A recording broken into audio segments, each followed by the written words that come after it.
Hi, I'm Spaceboy. And I'm Sirlana. And you're listening to Spaceboy Universe on the Paranormal UK Radio Network. I'm Solaris Blurvin, and I'm listening to Spaceboy Universe. 32 minutes, 21 seconds. 5-second tone followed by a 1-second pause.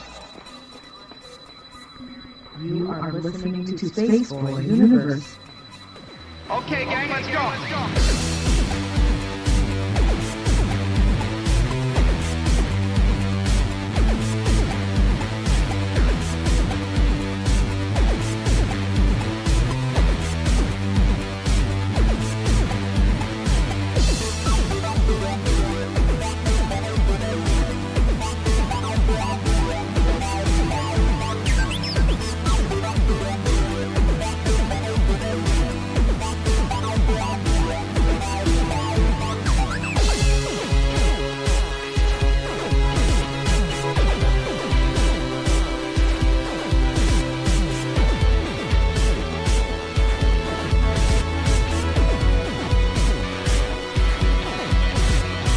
From the space city called Houston, Texas, welcome to Spaceboy Universe, featuring Spaceboy and the lovely Sirlana.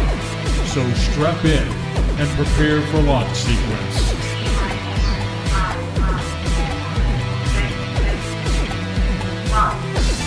Greetings and salutations. I'm Spaceboy, and across from me is the lovely Sirlana, and this is what we like to call Spaceboy Universe. It is April 6th, 2019. We're on show 3.25, and tonight we're going to let your voice be heard. That's right. That is our topic tonight. As always, follow us on Twitter. That's at the SBU Universe. Follow Sirlana at Sirlana. Follow me, Spaceboy, at Spaceboy Music. Make sure to hashtag your tweets tonight with hashtag SB Universe and hashtag Space Cadets. In addition to Twitter, you can find us all over social media. Just search for Spaceboy Universe. Hey, Space Cadets, you'll want to check out the YouTube channel. That's right, I say it every week, and I mean it. We do more than the archive of shows there. There's video content from Spaceboy Music, video interviews, 2-Bit Gamers, and so much more. So hit that subscribe button and click that bell to be notified when new content is available. Can't catch a show live? No problemo. Take the SBU on the go with you via Spreaker, SoundCloud, iTunes, iHeartMedia. Man, it is so much. And Spotify, because we like to broadcast. And on that magical note, let me bring in the lovely Sirlana. How are you, Sirlana? Miss Michelle's in Spreaker chat wanting to know if the other chat is open. I'm like, well, the other chat technically never closes. Yeah, so technically it is open for business. Have you clicked the consent to join the room, meaning there's a little button that says, oh, I'm going to behave myself button. You just have to hit join to get in. It's just so we know you've read the rules, and then you say okay, then you can come in. So yeah, if everything's blurred out, it might be because you haven't consented to the rules of behavior. So yeah.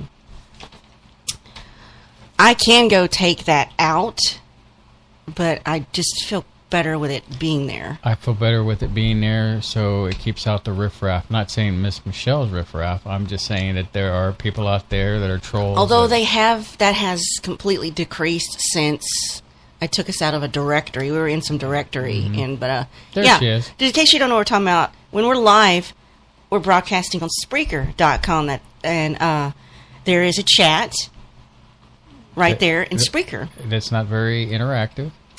No, it's just, you can post a link, that's about it. But, okay, you found it. But, we're there, Spaceboy and I are there, we're watching that chat. We will get engaged in that. But we also have a chat box on our website, which you can do so much more, which is spaceboyuniverse.com/chat.html, or just go to spaceboyuniverse.com. It's on the menu right there, SBU chat. All you have to do is just agree to the basic rules and pop your in. You just grab yourself a screen name and off you go.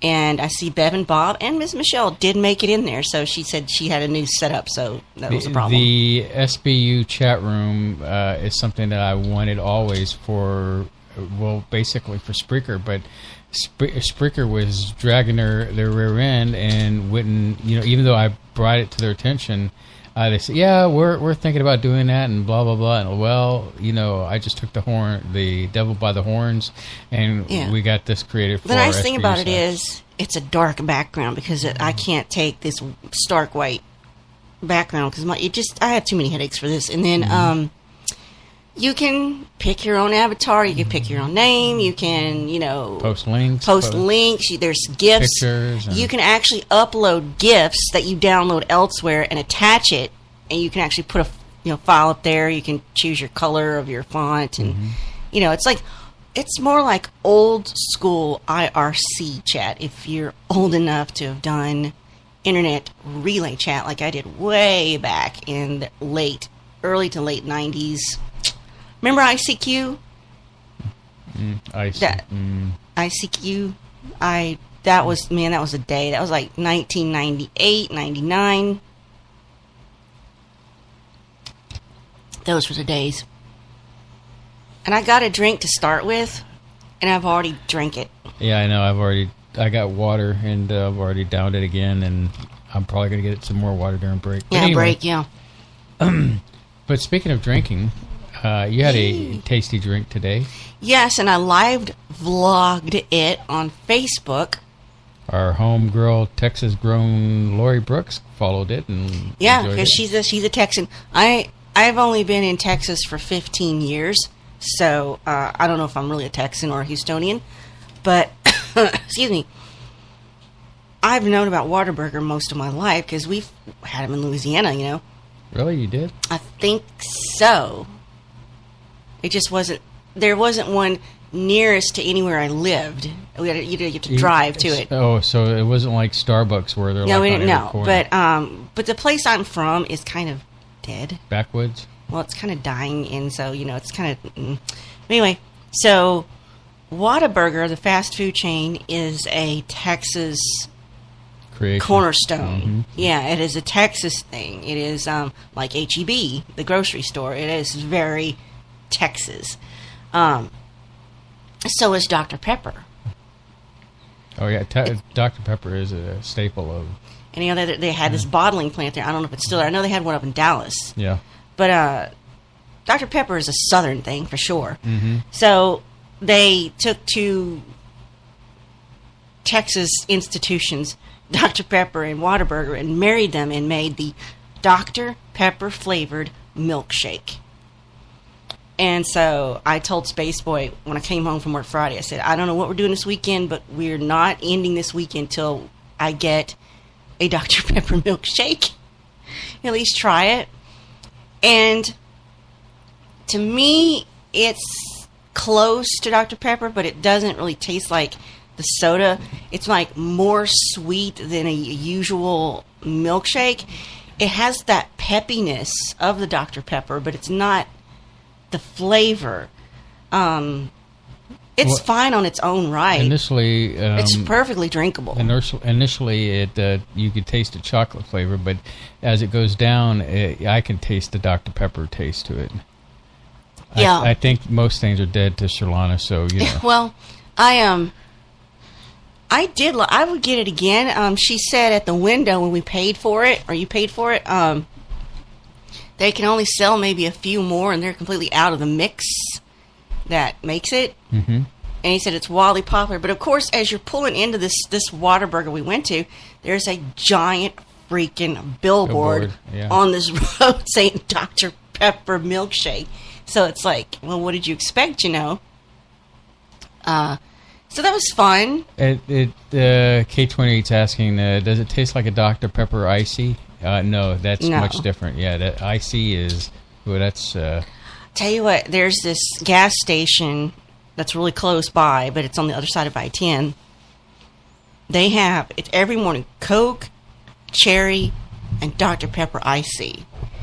And going to get a Dr. Pepper / cherry icy, that there's just nothing more wonderful. It's a great way to start your day, plus with a little breakfast taquito, sausage, egg, and cheese. Breakfast champions right there, man. Diabetes, it's for breakfast. You have diabetes. I don't know how you're doing talking. Anyway,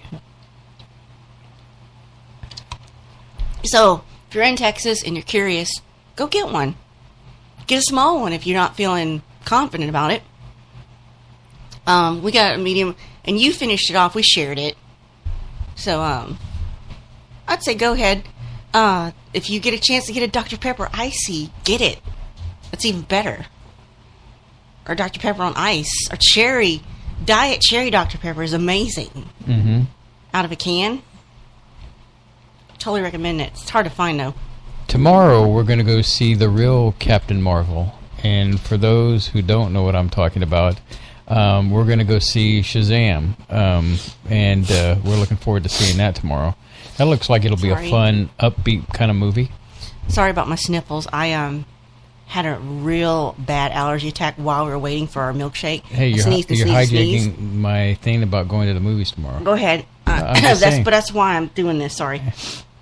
Go ahead. Anyway, we're just going to go see the movies. Going to the movies tomorrow to see Shazam.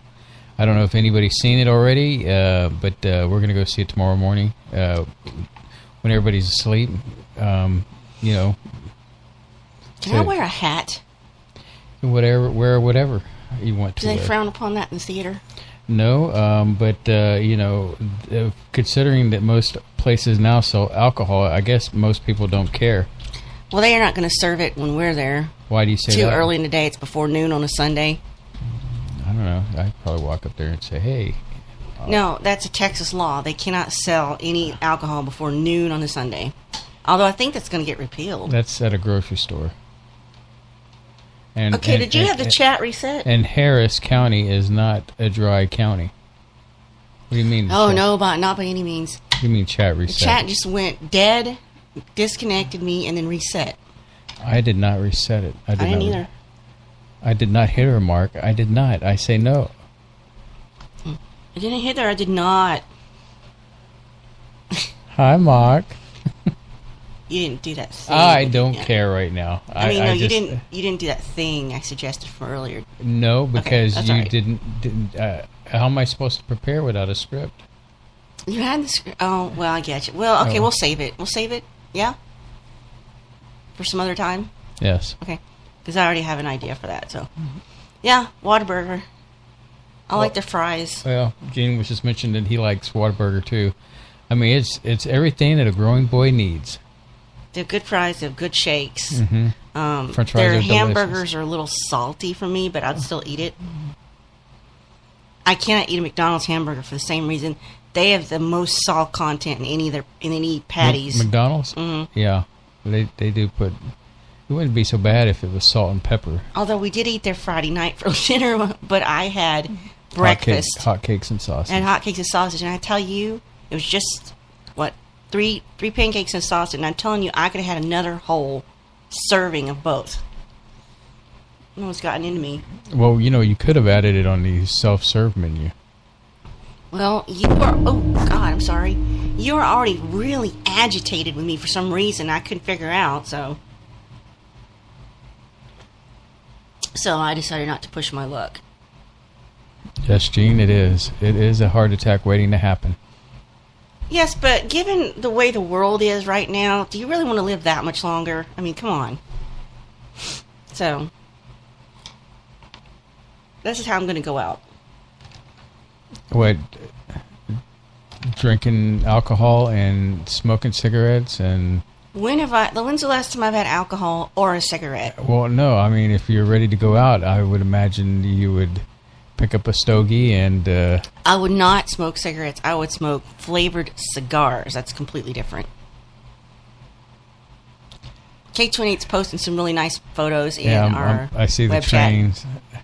And then, what's that on the bottom? Is he holding... That's him with cherry blossoms.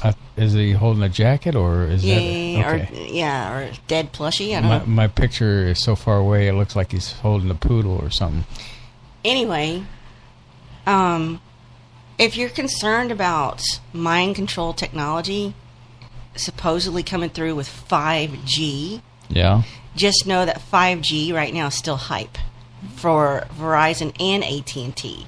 Well, since you brought that up, I haven't been too happy with Sprint lately because we've been hitting dead areas. Yeah, there's been a lot of dead Houston. areas. I mean, all of a sudden, you know, I'm jamming out, and then I've got to go. So that's happened to you too. Is it on I-10? Yes, it's on I-10. There's these weird dead spots on I-10, and they move. They're not in the exact same place every time, but they're in sort of a general area. It's between the Ford dealership that we've bought vehicles from all the way to where you used to work.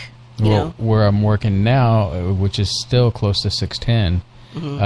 There's kind of a, you know, I get through the course of the day, I'll have a perfectly good signal, you know, listening to talk shows or whatever, you know, and then all of a sudden, Spotify, YouTube, all of a sudden, you sit there spins. Yeah.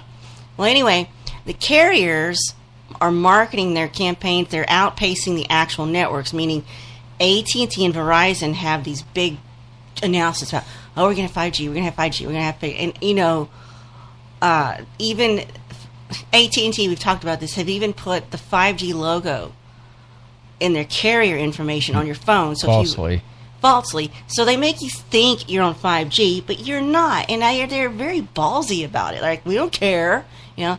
So AT&T published a speed test results that seemingly validated its 5G LTE network as the fastest around, and Verizon launched its 5G network in parts of Chicago and Minneapolis. Just so they could say it. Yeah, so it's true in one pocket of the world. So, but both of these announcements just really vividly show us that 5G is a mess right now. AT&T's results appear to be skewed, of course, in the company's favor, and Verizon's rollout is sort of stitched together. Poor coverage that even in areas Verizon promised that would cover thoroughly, it's not really working.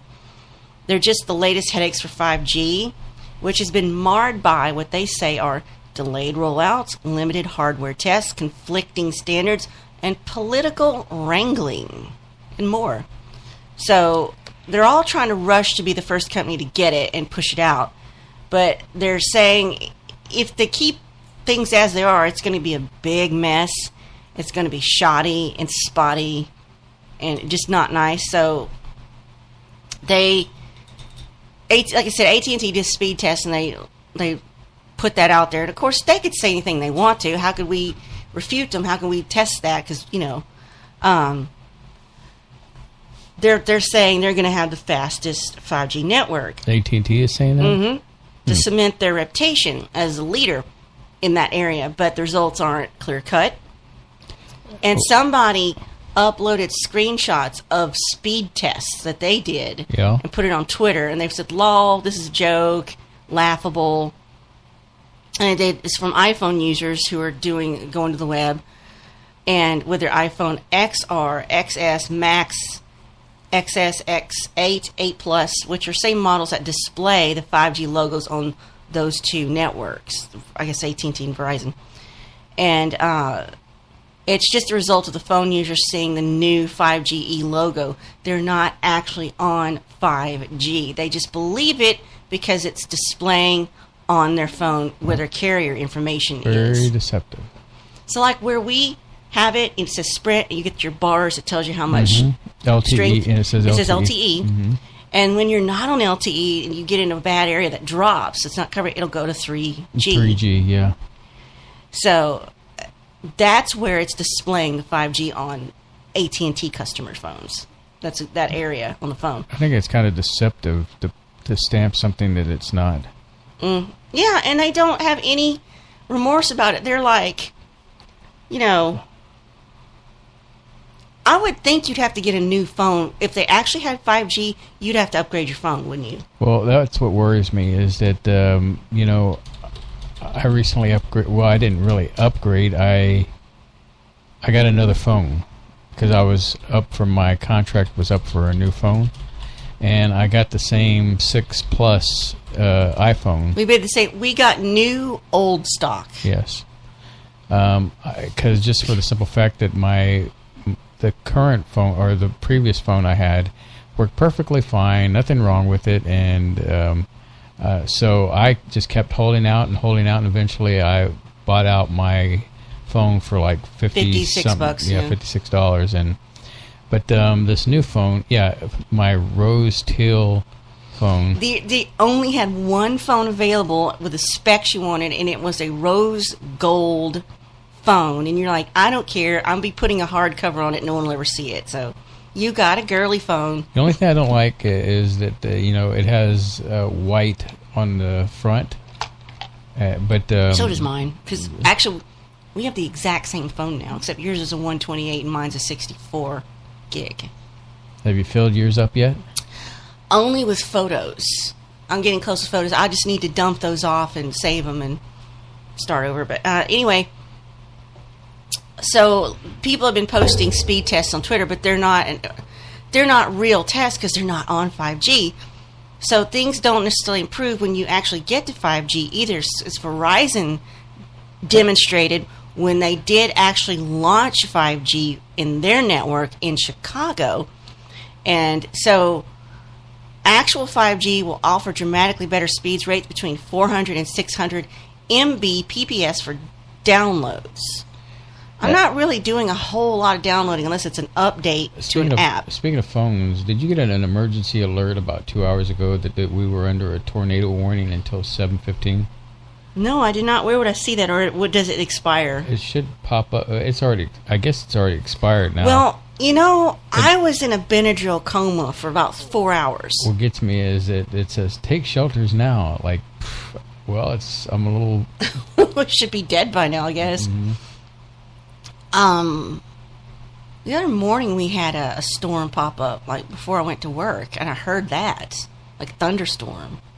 And that explains why my head has been killing me, I suppose. But we've been getting intermittent showers here and there. But yeah, this whole debacle is, and the reason, I'm keeping my eye on 5G is because there's a lot of conspiracy attached to 5G is going to be so radically different, and it's going to be the way that they're going to mind control us. It's a game changer for technology. With 5G, there's a lot of things you can do that you can't quite do right now with 4G. It's like take over your thoughts. Well, like for example, autonomous car driving. Yeah, you've got to have high speeds to talk to certain technology to get it to work. But right. The network itself with both of them are very spotty. Verizon says only select areas will have 5G, meaning very inconsistently. Where Verizon does offer 5G, it often appeared and vanished and appeared and vanished, like you and I have been experiencing with Sprint, unfortunately. Of course, that's a problem. If you're relying on it for something, it's just no good. But and to add to the confusion, Verizon says the 5G status icon will only pop up when you're actively using 5G. So at least they're being more upfront and honest about it. Whereas AT&T, they're just so happy they're going to have 5G. They don't care whether you actually have it or not. They're trying to keep the size of the 5G networks vague as possible. They're talking about Verizon. They don't know why they're doing this. And there's just too many inconsistencies with what they say and what they have and what they're going to do. So it's just a big old mess. So don't expect or rely or hope for 5G anytime soon. Basically, is what they're trying to tell you. I recently posted on my personal Facebook wall. It says, "Okay, I am not a coffee drinker, but so I'd like to know what the best coffee is." And man, I got a lot of responses out of it. I'm looking for a coffee that's worthy of Space Boy, and so I can, so I've thought about going into a tasting kind of situation and start drinking some coffee. And I think I could do that with you if I could find. They've got all kind of really awesome flavored creamers like Bailey's Irish Cream and vanilla and caramel. I think I could. That would be the gateway to call a gateway drug. But yeah, and you didn't think anybody would be paying attention when you posted that, right? No, I didn't. In fact, I got all sorts of people coming out and saying different things. What really surprised me was a certain talk show host saying, "Is this really a question? Seriously?" And you know. What do you think the attitude was behind that? It's like, how dare you even have to ask? Does he have a decided opinion? Well, Jimmy Church has his own coffee, River Moon Coffee. Okay. And, yeah. And so, you know, I guess that's what the thought was, you know, hey, I've got my own coffee. You should try it out. Well, and I don't have a dog in this fight, but I thought I would be remiss, because I'm not a coffee drinker. I thought I'd be remiss if I didn't say something, because I'm from Louisiana, so I had to put a shout out to Community Coffee, because that is the official state. Well, good friend of the show, Wendy, posted her thing too, in 3 bags of Community Coffee, and that out there. You know, I've often been pushing the idea of buying a Keurig machine. Keurig, yeah. Yeah, Keurig, whatever, you know. Something. Yeah. Is that just 1 cup at a time? Yeah, it's 1 cup at a time, brewed just right. Put your cup under there, put the little thing in, You should and get a red one.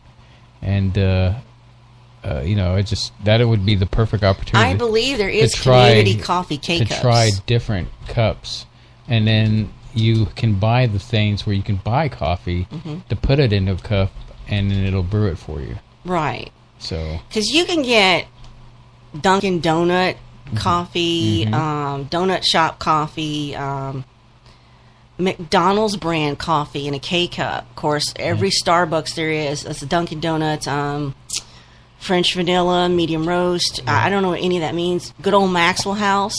yes. Tim Hortons from Canada.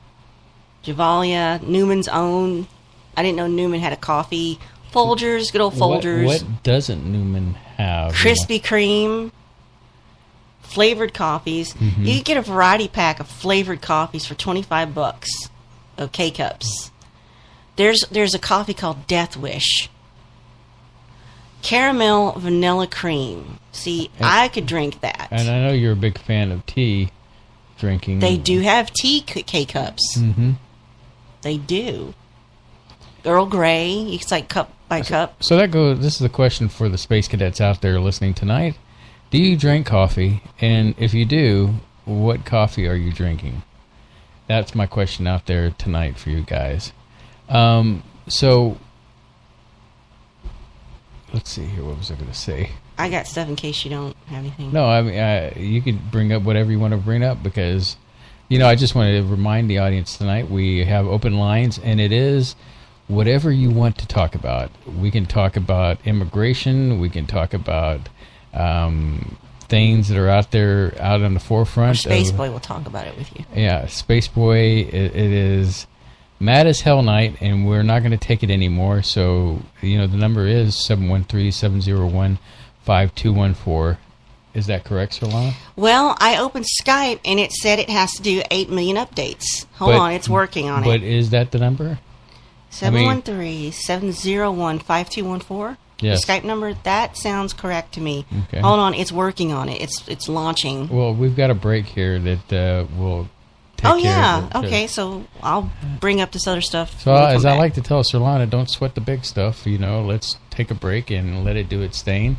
And like I said, you know, tonight is your night, the listener, and we'll talk about anything what's on your mind. If you want to pluck my mind and see what comes out of it, I'm all for that kind of thing tonight. So let's take this break, and we'll be right back after this.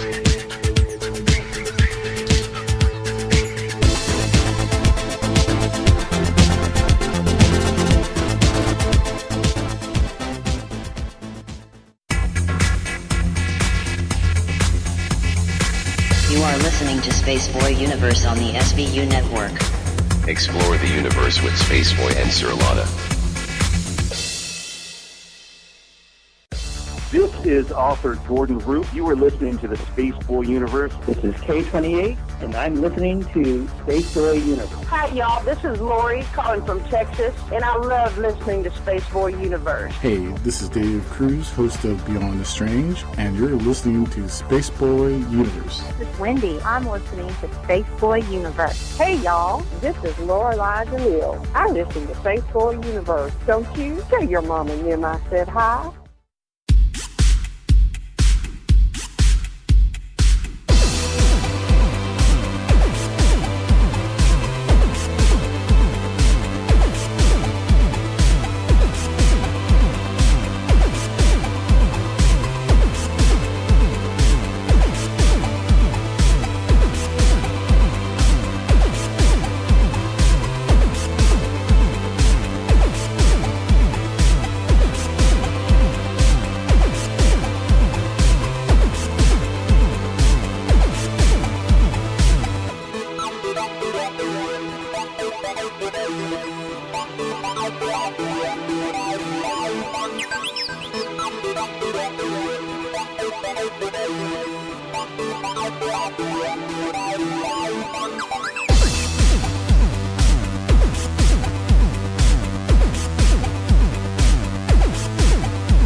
You are listening to Spaceboy Universe. Here are your hosts, Spaceboy and Sir Ronnie. Yes, we're back. During the break, I was browsing over Amazon because Sir Lana took a trip over there and checking out the machines for the coffee making. We know nothing about them, but just checking them out. I mean, other than the colors. Hey, that looks cool. I like that color. Yeah, that color looks cool.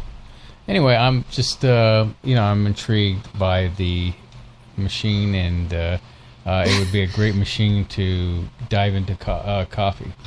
I'm going to send you a link. I'll post it in our web chat, Spaceboy. Okay. That's usually the best spot. It's hilarious. I mean, we're not espresso drinkers, but this looks like it came off of a spaceship. Yeah. I thought you'd want to see it. It's kind of an egg-looking thing. Isn't that bizarre? I like the side profile. It looks like an alien. Yeah, yeah. Like it's singing, "I'm hot." That is very interesting. Anywho, so yeah, like I said, the lines are open tonight, 713-701-5214. Let me verify that. And I'm looking forward to yes, talking to anybody about current events. Maybe you've got one of these wonderful machines. Maybe you've got a thing about coffee that you like, and you can recommend it to me, and I'll check it out. But that is the scope of tonight. It's basically like a topic roulette, but it's more Spaceboy flavored. So, Disney/Fox, or just Disney, now they subsumed, Fox. And it's gone through. The deal is signed, sealed, delivered. Delivered, yes. So they bought Fox. Do you know that cost them $71 billion? Partly because of AT&T. You know. But they say they will continue to release movies for the Fox established brands. Right. Like, for example, Fox Searchlight or something like that. That is kind of their indie film. They have no intentions of pushing that away because it actually makes money. Fox, I guess are they keeping the Fox name? I think I forgot what they were going to call it. Fox Now, or they said they were going to continue to release rated R content. They've promised at CinemaCon Alien has a future. There will be more Planet of the Apes movies. Cool. They have other Fox franchise like the Maze Runner movies. Right. There are going to be 2 more Kingsman movies. Aggie's taking a break because he's doing Elton. Well, he's already done it. Yeah. Alien Covenant's box office disappointment put the franchise on hold. That's why we haven't seen anything since. Yes. War Planet of the Apes wrapped up. I think that Scott needs to step aside and let some young blood do it, huh? Well, you know, my favorite actor of all time, I mean, my favorite director that I can never get his name right. Neil Blomkamp? Yeah, Neil has been, I guess, there was something out there in the trades about Cameron wants to push forward his Alien 5 vision.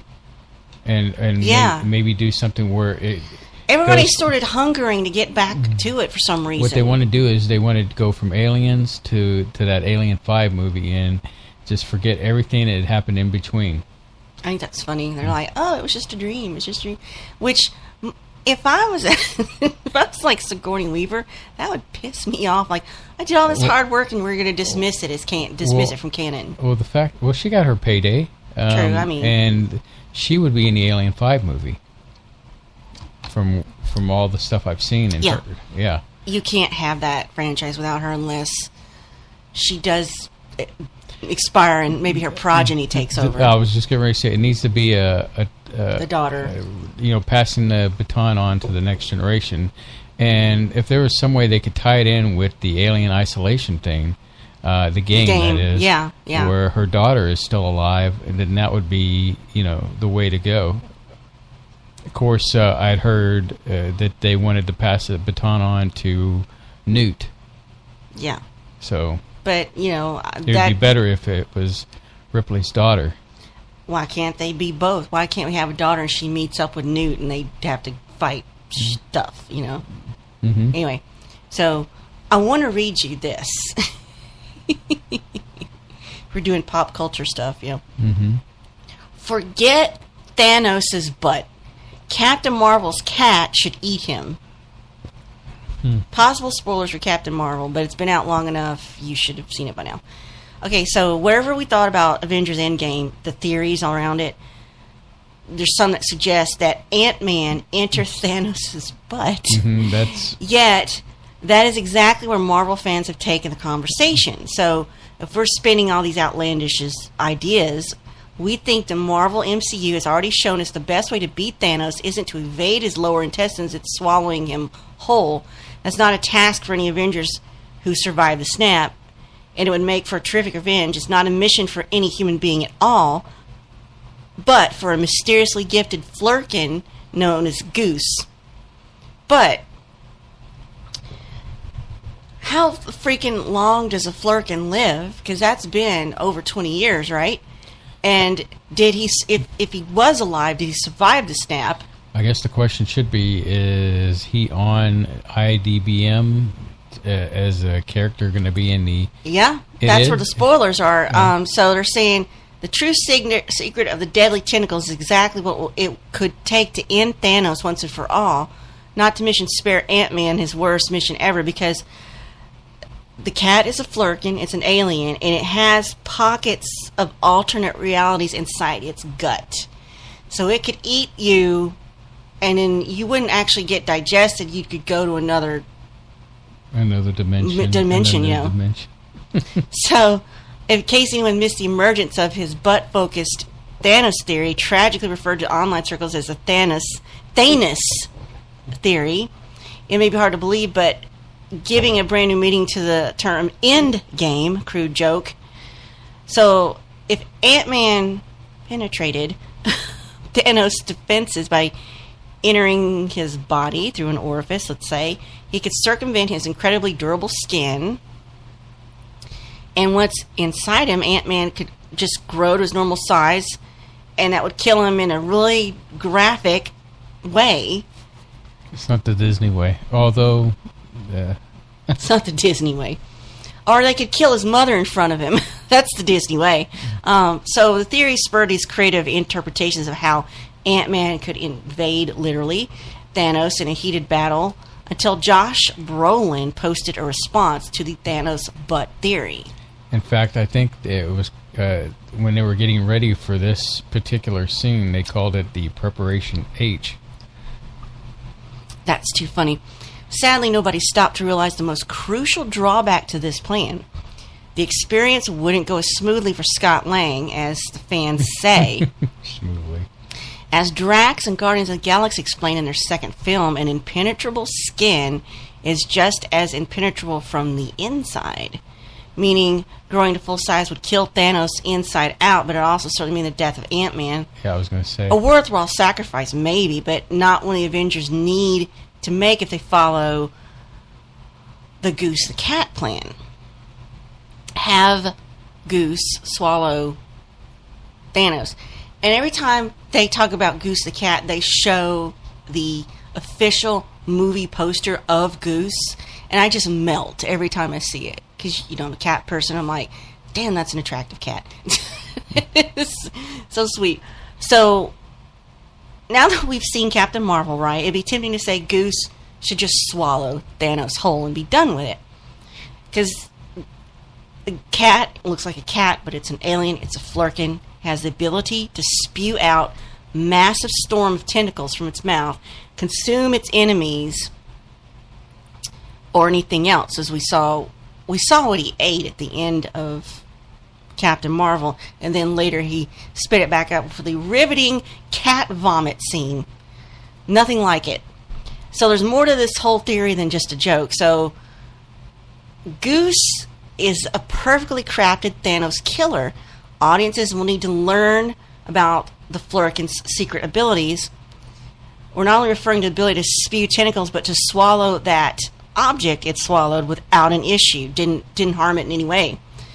And if it can survive messing with an Infinity Stone, it should be able to take on Thanos easily. So the question is, where do objects in live beings go when the Goose, the Flurkin, swallows them?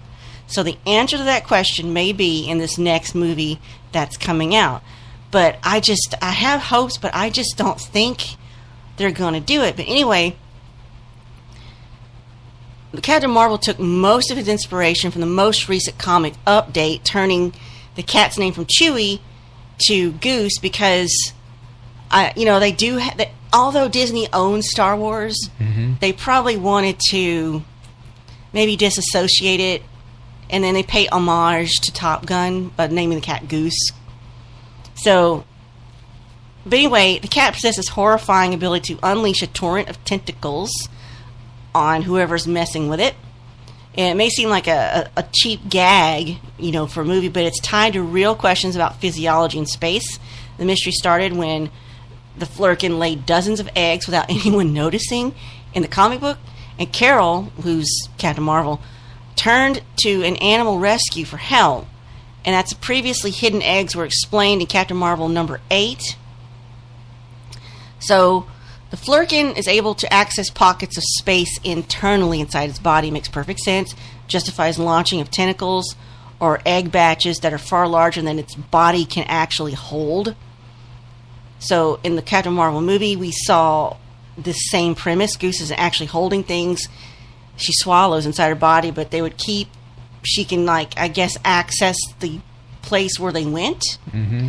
So she swallows an object, it goes somewhere, but she's able to bring it back. The cat I'm talking about. They refer to the cat as a she. I don't know if the actual cat was male that played Goose, Holding it may burn Nick Fury's hands, disintegrate the Red Skull, but Goose isn't holding it. She's merely placing it in a bubble dimension, so it doesn't harm her. She can beat Thanos or save the Avengers. So if she can encounter Infinity Stone without being affected by it, that would put the end to Thanos' reign in a number of ways, meaning Avengers can time travel in Endgame to a point before Thanos gains all the Infinity Stones, have Goose swallow Thanos whole, like stranding him in a temporal spatial limbo. Goose can regurgitate stuff, physical beings and objects like Thanos, and it shouldn't be any different than the other Kree soldiers Goose consumes in the movie, because he did that too. He, she, whatever, the cat. But if Thanos does not get most of the Infinity Stones before Goose transports him into a pocket dimension, what good would that be? Can those space stones work across dimensions? So if he get most or more of them and she swallows them and he's still got the power glove, it doesn't make any difference, right? So if Goose recognizes friend from foe, could she know never to let Thanos out once swallowed? It's a compelling riddle. But I read somewhere else that it's an alien, it's a Flurkin, and it can understand human speech and comprehend it too. So if Goose has physical access to bubbles of space and time, could we swallow the Avengers and teleport them across the universe assembled as one unit to go figure all this stuff out? So it's kind of a disgusting way to wrap up a plot by swallowing or defecating or entering through the back door, But they're saying Captain Marvel, Ant-Man, maybe, and definitely Goose the Cat are the three that could combine somehow to defeat Thanos. And then to further this, the Avengers Endgame director won't confirm or deny if Goose survived the snap. My question is, how long does a Flurkin live? Because we encountered Goose in 1995, and we're assuming Infinity War happened in 2018, so the snap happened in 2018. There's no way a cat can live that long, but this is not an Earth cat, this is an alien, so we're going to assume its lifespan is longer. But I thought that was interesting. We'll know for sure in, a week or two here? Because the movie will actually come out, and you'll be able to see it. And I'm also jazzed about Hellboy. Everything we've seen in the trailers for Hellboy has been good. David Harbour, he's from Stranger Things. He plays the chief of police. He has got the right look. He looks more demonic than Ron Perlman's version. He's got the right attitude, that kind of like, hey, why are you hassling me for attitude, but that I like. I really think that is going to be a fun movie, or I hope it is. I've not seen a lot about it beyond the trailer, honestly. I'm looking at content, but it's definitely more... I just like the look of the character. The way they've done the makeup. He looks more menacing. He looks more demonic. It's going to be bloody and violent and have more gore. Doug Jones confirms he's not in this reboot. He plays the Abe Sapien. Abe Sapien. He's not in it. So I don't think he's needed. But I'm looking forward to that. And isn't that next week or 2 weeks? That could be next week. Let's check IMDb. Oh, we got a lot of movie watching this month. Yeah, that's good though. We've got your Rift Tracks thing. We got Hellboy. We've got Endgame. We've got Shazam tomorrow. That is next Friday. Hellboy next Friday. And then after this month, our next viewing will be Spider-Man, because you have a thing for, what's his name? April 25th for Endgame. Far From Home will be, it comes out July 5th. And on my birthday, a live broadcast of riff tracks. Yay! And that's 2 weeks from now. So have you heard about this new thing from Heinz, Cranch? Yes. And it's not just that. It's also, they've got a mayo, and they've got another thing. I can tell. Hold on. I know where I found that. I know exactly where I found that. Hold on. Let's see. Meet Heinz's Cranch, a combo of ketchup, ranch, and sadness. It's from crack.com. Heinz isn't doing great. I didn't know this. They had a merger with Kraft in 2015. They had record losses. They lost $15 billion by the end of 2018. I don't know why, because we need their products. Heinz is a superior ketchup brand. What could be the problem? So, and I'm looking at crack.com. It says, while Cranch sounds more like a late-season Teenage Mutant Ninja Turtles villain than something you squirt on your chicken nuggets, it's the latest social media-inspired sauce by Heinz. And the name is a portmanteau of the eldritch marriage between ketchup ranch dressing that we can only imagine tastes like the sweat of a country club waiter. I love that sentence because eldritch, the word eldritch is a reference to a Lovecraftian word concept, like the cosmic horror monsters of Lovecraft, in case you're wondering. Hey, we recently got to see Aquaman, and what was your take on that? Jason Momoa is nice to look at. Very, very nice. I tell you, the redhead looked nice to look at too. Yeah. But what really looked nice was, I just forgot her name. Nicole Kidman. I didn't know. I had no idea she was in it. Honestly, I'm trying to look up some facts about it. Real quick. Let's see. Aquaman. Yeah, we watched it on, demand. Mm-hmm. We didn't go see it or anything. No, I purchased it. And Jason Momoa, not knowing much about him, but he seems like a joyous individual. He seems just happy to be wherever he is. He's the only way I can describe it is take a lumberjack, right? And a man who's a manly man, and who's like he's got a lot of fun, and he's just a hell of a guy. That's Jason Momoa. I used to love watching him on Stargate Atlantis. Yes. So it grossed 160. No, that was the budget. It grossed U.S. and Canada $335 million or billion. I know it's got to be a million. So they did okay, and I have to tell you, the movie up against the rest of them was way better than Justice League, although it does not top Wonder Woman, but it's kind of fun. Action adventure. He gets to be shirtless. That is just nice to look at. And he seems like he really embraced the role. He looks like he's having a good time. I enjoyed most of the stuff about it. Of course, it is a formulaic thing. You got a guy, he's the underdog. He has to go up against this quote-unquote villain who turns out to be his half-brother. And, of course, the villain's a douche.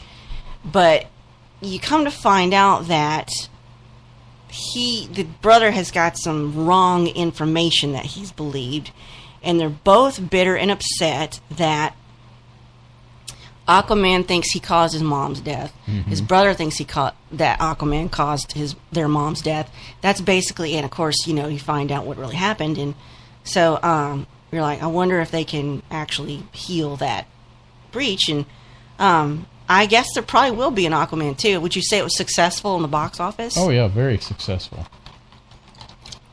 I think that they were on pins and needles wondering if this movie was going to work. And it worked out. I was impressed because my concerns was the underwater scenes, how badly that was going to look.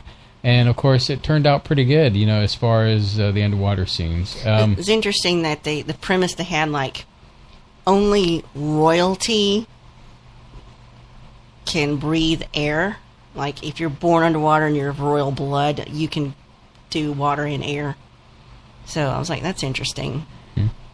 Another thing that I liked was, when you go underwater, apparently they how would you say that? Atlanteans have a heightened sense because it's dark underwater, and so everything kind of lit up like this neon. And the first thing I thought of was Tron, because how visually it looked, and even some of the music was pretty decent in this movie. Pretty decent. There was a lot of preachiness. Not that they were wrong to preach that about the environment and poisoning of the seas, and that's all true. But you're like, oh God, not this again. But anyway, yeah. Basically, I think in general, people are tired about being preached at. Like, we know we're crappy. Don't keep pushing it in our face. Just because in the movie the underwater realms managed to spew up garbage and shipwrecks and make it push it where it landed on shore. Now it's back to being our problem again. Right. So yeah. So I was like, okay, whatever. But they didn't like. They did use that as an emphasis of getting revenge. And then you find out that, Atlantis never died, and there's more than one kingdom down there. There's, 5 kingdoms or something? Yes. And I liked learning that the Sahara Desert used to be water. Used to be sea. And I think that was interesting. And, yeah, I liked it. I think Jason Momoa is a cool guy. He's, a real down-to-earth. I don't think he's been tainted by Hollywood yet, because I think he already has an established marriage, established kids and family, and a home life.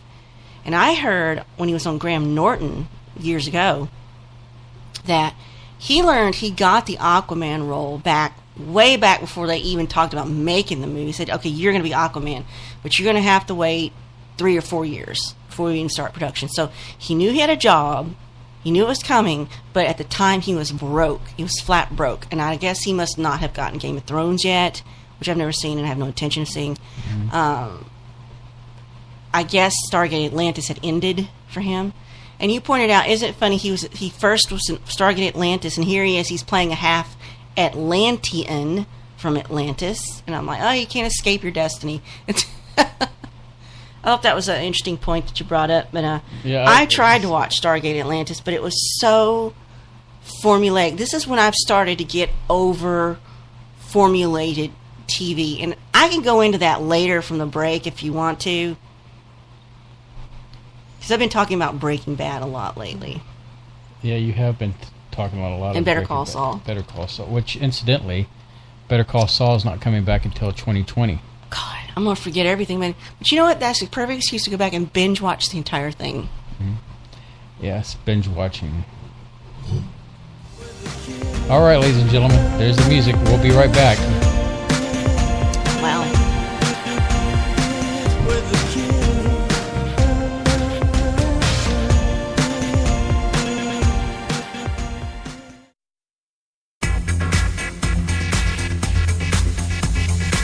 You are listening to Spaceboy Universe on the SBU network. Explore the universe with Spaceboy and Sir Lana. Hey, Sir Lana! What? If Spaceboy Universe was cheese, would you eat it? Come on now, it's a simple question. Maybe? SpaceboyUniverse.com.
You are listening to Spaceboy Universe. Here are your hosts, Spaceboy and Sir Ron. Thanks, Savannah. Huh? You're glazed over like a donut over there. What's going on? I'm just waiting for the show to come back. I thought you were about to say, I'm just waiting for the show to end so I can go to bed. Well, that too. I'd have to take a second Benadryl to put me out because I'm like, I feel strangely well rested for once, you know. Because I took a nap when you disappeared. Yeah, you should have just come with me. But yeah. I had to take a Benadryl because you saw I was sneezing like a maniac. I was getting stuffed up and snotty, and I had to make it quit, and it did. And like, why be conscious if you're sneezing and stuffed up? Why not take a nice little light coma vacation? So before the break, I was talking about how I've become jaded and tired of formulaic content when it comes to TV and movies. Movies I can kind of forgive because, you know, I don't have to, you know, but when it comes to TV, we've had this standard price since television began of, you know, each episode you've got the same standard. I can tell you where it hit us. Mm-hmm. It was when we were watching Ghost Hunters. Yes, that's when we finally, because so quote unquote even reality TV, Pawn Stars, had a set formula. Now with reality TV you don't expect to see certain things, but with scripted television we had this precedent of something happens, whatever, you come back next week, there's no consequences, there's no, you know, maybe there's a story arc, but, you know, fundamentally, things don't change. Mm-hmm. And that's what we've wanted from our TV shows and our TV characters. And I think that all went out the door when we got Breaking Bad, because you had a character, we saw how he was at the beginning, and he transformed like a supervillain, and there were terrible consequences, and there were no happy endings at all. So I think that really turned me from watching TV's like, oh, this week, okay, Bones is going to get a case, something's going to happen, someone's in danger, they solved it, everybody's the patient fine. Lies. Yeah. So I just couldn't take that anymore. Cuddy gets mad. Mm-hmm. Just couldn't take it anymore, and when Breaking Bad came along, it's one of those things where, and they talk about this when they do interviews, anybody from the cast or crew, the show writers, like, you kind of get peer pressured into watching it, or nagged, or around you everybody was talking about it and you're left out. So way back when, I don't know, this is like 4 years ago or something, the show was still on the air, but it was in the last season. And I started it, and it was on Netflix. And they said that is how the show went from a core base of fans that were loyal but still small. And when they put the first 4 seasons on Netflix, it went wild. And I thought, I have this rule. If I'm curious about a TV show, I make myself watch the first 3 episodes, and if I can't get interested after the first 3 episodes, I don't bother with it. Hey, well, I had gone a whole season in. You do like formulaic TV shows, and I can give you one word, and you'll go, oh, and then you'll melt. Danny. Well, that's supposed to be reality. And it's still a formula. It's still a formula, but it's like... They get a car, they work on it, they might have some but they're very upfront about it. Horny Mike comes in, and you roll your eyes back thinking... They're very upfront about that, though. This is not a show about... This is a show about guys that restore cars. That's it. They're not trying to be... They're trying not to be anything else, okay? And how infrequently do we get to see that show? Because they don't... I don't guess they produce it as often, but anyway. Well, I mean, they produce a lot of shows. It's like my other show that I like, American Pickers. I mean, sure, it's a little formula there, but... Yeah, see, over time, there's so much, and they do the same thing over and over and over. It did get to me, but maybe there's something about Danny Coker then I'm like, he's just like a sweetheart. You could just watch him all day. Whereas the other guy's like, okay, I'm so tired of these guys. You say, I wonder if I saw him in person, would he allow me to give him a hug? Well, if I bought a car from him, I know for sure he'd give me a hug. Anyway, so I had started to watch Breaking Bad on my own, and I went a full season into it. And I don't know if I told you or you found out, you got really upset about it. Because you wanted to rewatch it with me. Well, it was one of those things that I wanted to watch a TV show with you.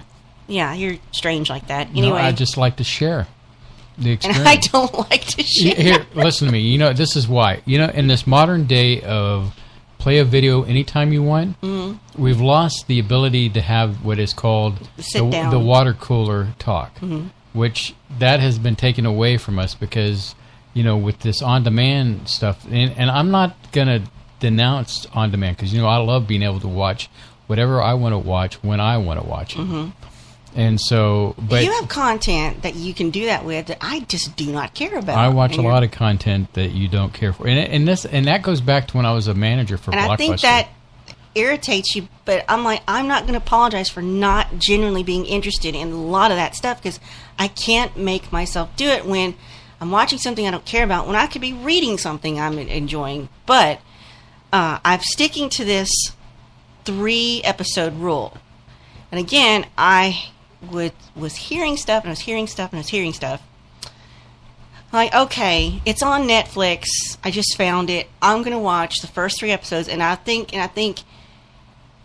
that's not too far in, but just far enough to get a taste. And if I do like it, I can stop, tell you about it, see if you're interested, and you could come on board. So I started watching on Netflix One Punch Man. It's an ongoing Japanese superhero web comic that began publication in early 2009. It went viral. It surpassed 7.9 million hits in June 2012. The Japanese short name of Wanpanman is a play on a long-running children's character Anpanman, or Wanpan being the contraption of Wanpanchi, One Punch. One Punch Man tells the story of Saitama. He's a superhero who's grown bored with the absence of a challenge in his fight against evil and seeks to find a worthy opponent. So every time he gets in a fight with some villain, he knows it's going to be over the minute he punches him. And he's so freaking bored, and he wants this challenge, and he ends up getting I don't know if you call him a sidekick. It's a cyborg. The cyborg's decided he wants to be One Punch Man's disciple, wants One Punch Man to be his mentor. He sees him as a sensei. His sensei, his master, and he wants One Punch Man to teach him. And he gets frustrated because One Punch Man says, all I did was train hard for 3 years and go bald. He said he did, really rigorous strength training. And he was telling this to Genos, the cyborg, and one of his enemies, and like, we call bullcrap on that. You've got something, you might be part God, but apparently Saitama doesn't know why he's like this. He thinks he just got strong and now he can punch and kill someone.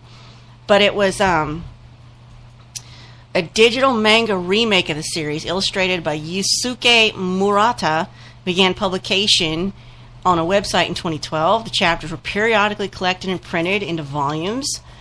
And there was a remake for English serialization in a digital magazine. The anime television adaptation aired in Japan between October and December 2015. It was dubbed in English in summer 2016. Now, the one we watch on Netflix is English subtitled. I don't think I would like the dubbed English version. So, it's on Netflix now. I kind of like it. It's not your typical hero. He's bored. He's trying to find a worthy opponent, but he can't because he just one punches him. They all just die. And it's quirky. It's got some humor in it. He's more concerned with paying his rent and getting his udon noodles, on time. And he's trying to help the cyborg and give him some advice, but he doesn't know what to tell him. It's like, this is what it did, and this is what happened. And he doesn't understand how he's become this strong.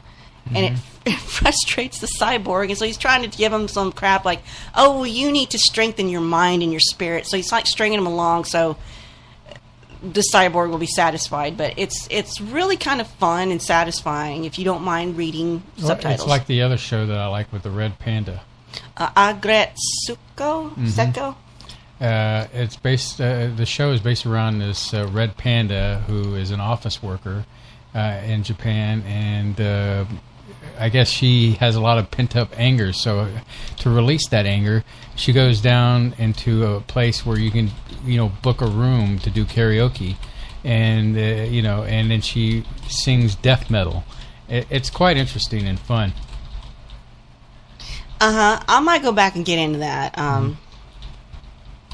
I think I've heard that Netflix is trying to produce more anime. Well, it's funny you should bring that up. Netflix orders an adult animated series described as a gay James Bond. Now, okay. I didn't read any more into this because I stopped and I'm like, well, you know what I'd love to see? A spinoff of Archer featuring, and I can't remember his name, the gay guy on there. He keeps getting his legs broken. I can't... I can't think of his name. I'll have to IMDb. Shoot. Let me put that in, Archer. The show's creator is the voice of this guy. Gallery seasons. Rich? No. It won't just tell you who's on. I don't know. They've gotten this thing where IMDb wants you to pay money to get things. Let's see. Adam Reed plays Ray Gillette. Ray Gillette. Ray. I would like to see a Ray Gillette spin-off of Archer because he's gay and he's Southern, and he's hilarious. And I wish people like him and Pam from that show were real people and I could be friends with them, because I think that would be just a hoot. But anyway, they're trying to get some more animated series, but it's for, adult content. Now, speaking of Netflix, something else that's been on... Is Netflix in it? Yeah, it's Netflix. Fuller House, which is the modern continuation of Full House, which I never watched, and I don't intend to watch. I don't watch Fuller House, and I never will. It's not for me. You like it, that's fine. I'm not going to talk to you about it. Anyway, big scandal around some of the people that. Aunt Becky. Fuller House's Lori Loughlin expected to do prison time over college scandal. So, Lori Loughlin may serve jail time over her involvement in the massive college admissions bribery case that broke in March. So, the former Fuller House star and her husband, fashion designer Massimo Giannulli, reportedly paid $500,000 to get their two kids into USC, that's University of Southern California, by either faking athletic records or cheating on their SAT scores. Also, Desperate Housewives actress Felicity Huffman is also messed up in this scandal in the cast, with William H. Macy's wife doling out $250,000 to get in the same scheme to get their kids into college. So, Lori Loughlin actually gets more work than we know because we don't have these channels like Hallmark and Lifetime. She's always in stuff like that. She was starring in an ongoing series, Wind Calls the Heart, which I actually read that book when I was a teenager. It's a Christian romance, which means nobody touches each other till they're married, and even then they don't talk about it.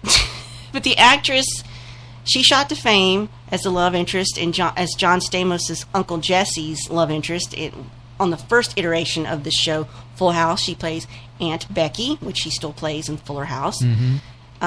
She's reprised that role in the past 4 seasons. There's been 4 seasons of Fuller House? Yes. Crap.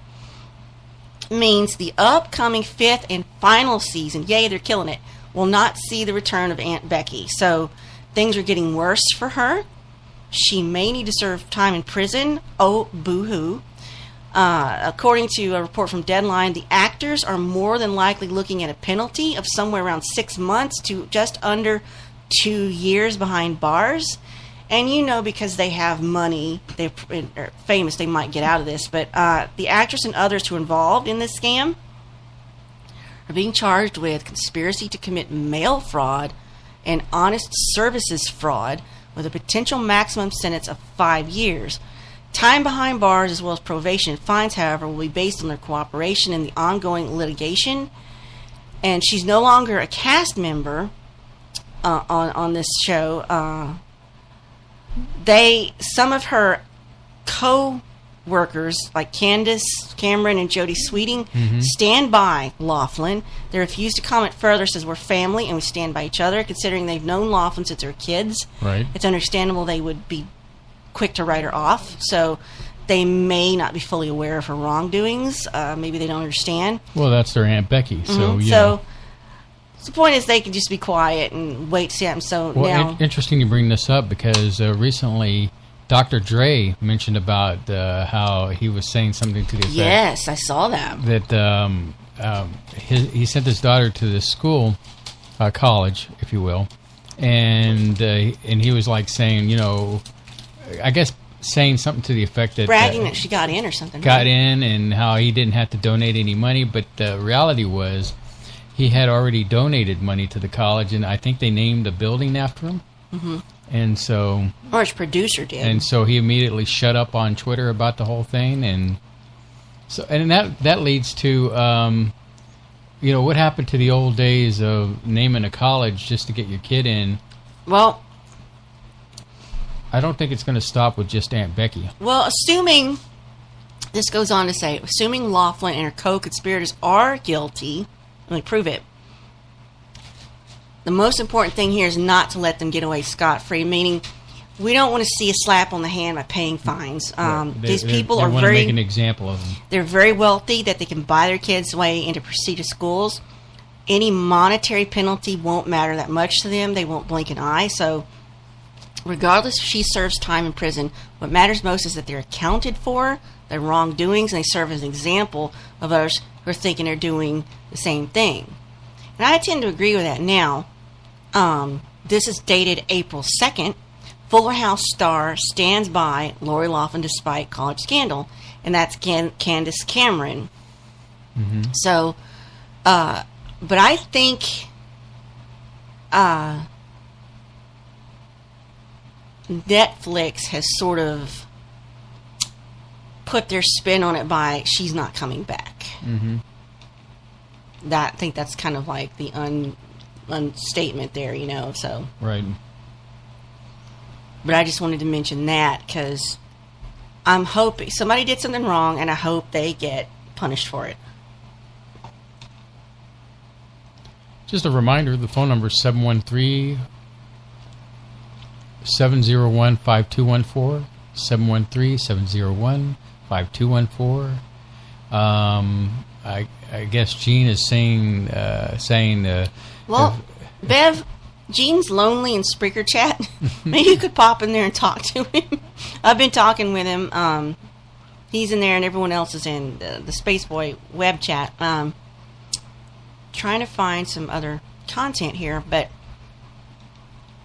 I couldn't find a way to make this a topic.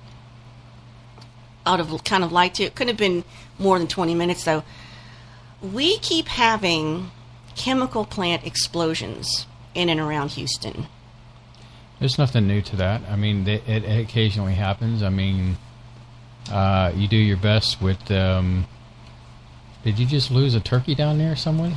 What are you doing looking at me? I'm you watching do not have to look at me. I have to look at you. There's absolutely no reason for you to even look at me ever. So see how she is, guys? Anyway, he says, "Nah, I'm not lonely." Do we want to talk about anything touchy?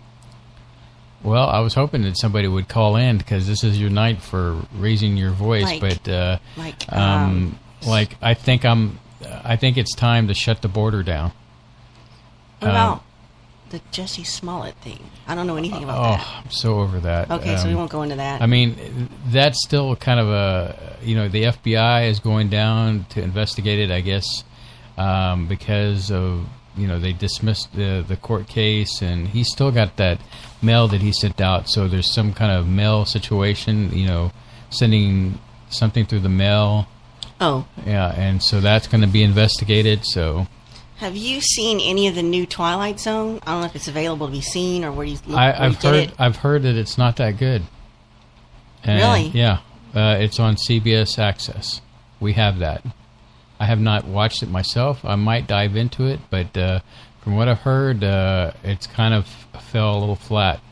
Which I'm not surprised, because the CBS Access, their shows have gotten a bad rap. Original programming that's not seen on regular television.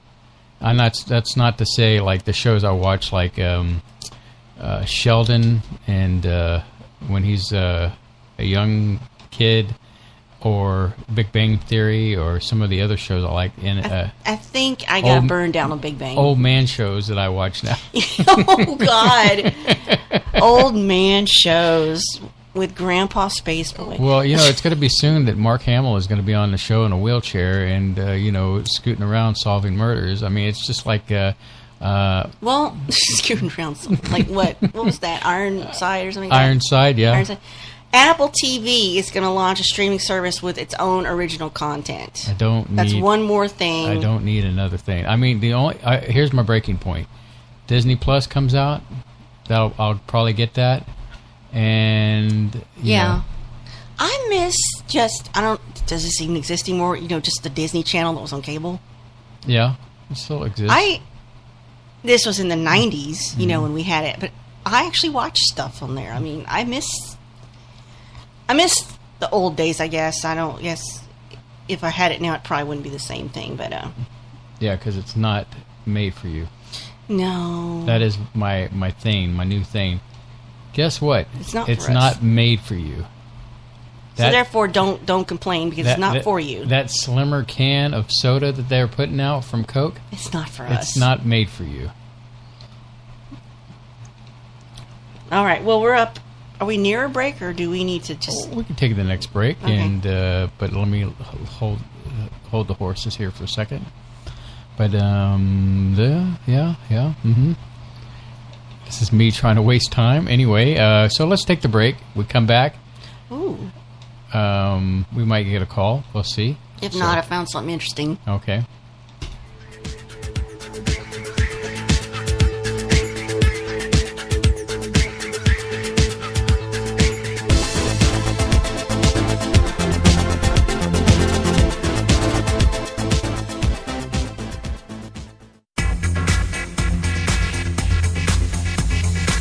You are listening to Spaceboy Universe on the SBU network. Explore the universe with Spaceboy and Sir Lotta. The epic battle begins this Friday. Direct from ringside at Laser Death Melt and Bot vs. Bot in Galaxy's 2-ton weight championship, where your challenger, Good Bot, will face the reigning champion, Bad Bot. You're terminated. Reserve seating starting at $30. 2-drink minimum, where ladies don't get in free. This is an SBU production. You're listening to Space Boy Universe.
listening to Spaceboy Universe.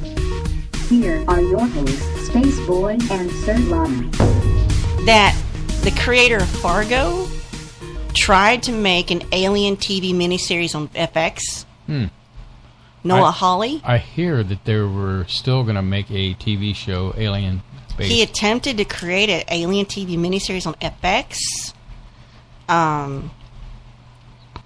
With being the 40th anniversary year of the original movie, there's gotten to be a lot of buzz. So, he tried to turn Alien into a miniseries at one point. It didn't happen. So then the merger happened, and Fox film chief Stacy Snyder said that's been leading a hand in preventing people from adapting any of Fox's franchises for the small screen. So it wasn't just Alien that kiboshed. It was everything Fox, every Fox property. Like, just hold on, something's about to happen, So I thought that's interesting. But I want to get your take on this one.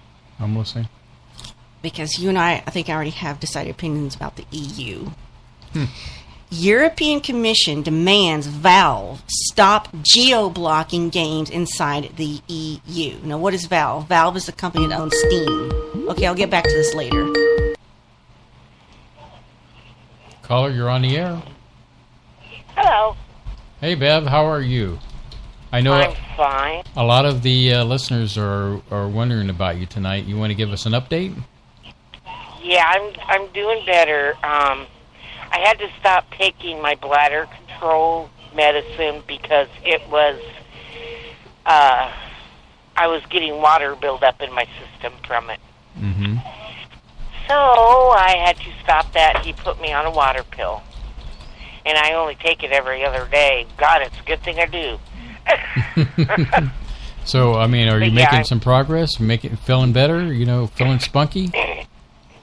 Oh, yeah, I'm feeling a lot better. Good. I know that Gene was wanting to know, and he was concerned about you. I think we're all concerned about you, but Gene, you know how Gene is. He likes to be vocal out there.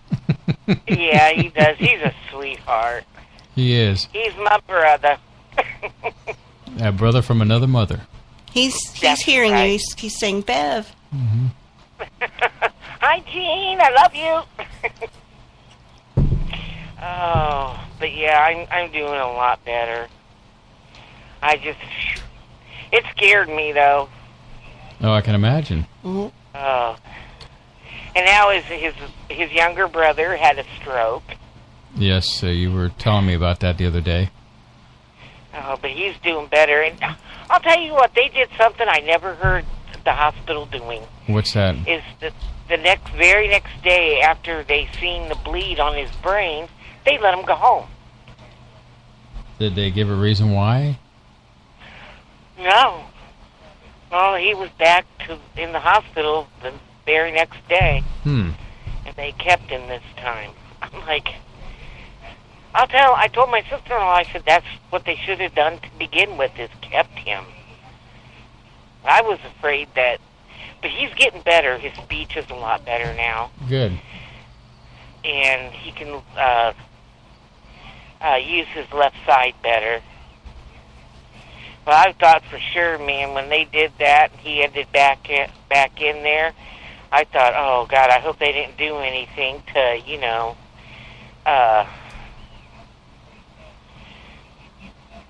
hinder his recovery. Right. I never heard of such a thing. With Bob, they always kept him 2 or 3 days, and a lot of his was trying to get his blood pressure under control. But, sure. And that's what they're fighting with his brother, too. So he's going to have to take blood pressure pills. He's not fond of it, but he can take as many pills as I do. So with all these things that are going on in Washington right now in regards to health care, what do you think it's an important thing that coming up with this next election in 2020 that we're going to be facing down, maybe that the health care is going to be the main course that is going to come out of, I guess, the theme of the next election? Yes. I mean, healthcare is a big big issue. Because, I mean, a lot of the people can't afford to go to the doctor when they need to. I mean, even though we have insurance and that, still, it's our medication, too. Right. Trust me when I know that medication can add up, yes. I know. Not to mention if you need testing supplies or, other things that are related for testing or for injecting, all that stuff adds up. It's an expensive thing. It's right. It's right. And it's sorry. It's like the I never knew what my mom went through until I was on disability, and you have to go through a spend down for 2 years before you can even be eligible for Medicare. And that's bull crap. You should be eligible as soon as you go on, like retirement, Social Security, or disability. Mm-hmm. It's like, I don't know how they do it. And a lot of the seniors, they don't always get their medication because even with insurance, it's expensive. See, I've always felt that the older generation and vets, I mean, people that have molded and shaped our country and put in so much of their time as citizens of the United States, should be taken care of. I mean, that's right. Yeah, I mean, if you're rolling in dough, then maybe you should pay for your own insurance. But I mean, if as far as we should take care of our elders. It should be like that, and I think that it's wrong that we don't take an approach like that. Exactly. Well, China or Japan, one of the two, they take care of their own. Elderly. They pay their hospital bills. Their medicines all taken care of.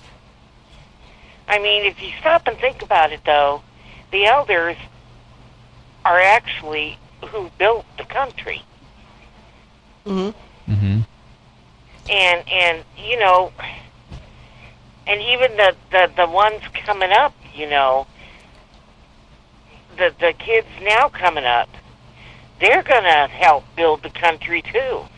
And when it gets to be their time to retire, they'll be lucky if Social Security's even around. You're absolutely right. I mean, the way the Washington raids it like a piggy bank, that's just what's so shameful. It is. I wish there was just a way that America could wake up. Everyone could wake up instead of playing each other like a social media civil war situation where puts us all against each other. There's no reason for that. I mean, I was reading. I had seen a video of an Israeli military had went into a school to get this kid who had been throwing rocks. Palestinian kid had been throwing rocks. He was 9 years old, and they were wanting to take him in. And of course, the school people, or I guess it was a teacher and a nurse there, were trying to prevent him from going. But I guess why I say this is because all the comments I was reading, in there, very anti-Jewish comments, and I just could not believe some of the comments. And in the back of my head, and I was thinking, well, if I was 9 years old and I was throwing rocks at cars, surely I could be expected to be pulled out of school by the police. Or, I mean, just take some of the things that have happened in our own schools here in America, right? Oh, yeah. And the shootings and stuff. And, if you don't want to be taken in, then don't do the. I was just thinking of Beretta there for a second. Don't do the crime, or you'll do the time. Kind of pay the time. Yes. So, but anyway, I'm like you with this insurance thing. Is a little concerned because that Senator Cortez that I love so much, which recently I saw her on a drunken Instagram thing that she had posted. I just really, it makes me sad to see the younger generation being here's an example of a younger generation, a millennial, trying to promote something that's not going to be good for the country, like banning airplanes and things like that. But I'm like you. I agree that there should. I mean, honestly, there's a part of me that wishes that healthcare was just free, period. I mean, I feel like it should be some kind of fundamental right, but I understand you can't just do that without paying for it. You know, there's got to be some way to pay for it. I mean, we just can't pull it out our rear end and expect everything to be rosy and everything. Right, and I have now I'm highly allergic to bees, and I have an EpiPen. Well, my EpiPen's about 2 years old, because even with insurance, I can't afford to get it because it costs over, I think, $150 with insurance. Well, they just now came out with the generic. So I'm hoping it's better priced. Because I told Bob, I said, you know, me being highly allergic to bees, that could kill me. Yeah. And without the EpiPen, and even with the EpiPen, I still have to go get emergency treatment. I still have to go to the hospital. But it's like, it's crazy. And then you have another thing that really, really bothers me is these Democrats and Republicans. They can't work together. The Democrats are doing everything they can to you know, stir things up. Well, you know, they don't want to work. What concerns me is, you know, I grew up in the 80s, and in the 80s, it was like the big scare. You know, we were told that Russia was going to nuke us at any time, and, you know, and now, you know, so many years later, you have Democrats that are right there in the in Washington that they're saying, you know, hey, I'm socialist. I'm this way. You know, it's like I can't get over the fact that how much I've seen in my lifetime things change in that nature. And to be honest with you, we cannot give up and not go gentle into that good night and let these people dictate the outcome of how our you know, I'm tired as an American being told that I should be sorry for being American,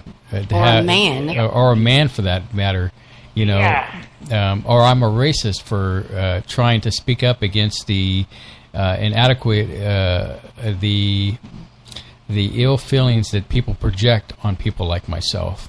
I mean, exactly. I think it's just wrong. But getting back to the insurance thing is that.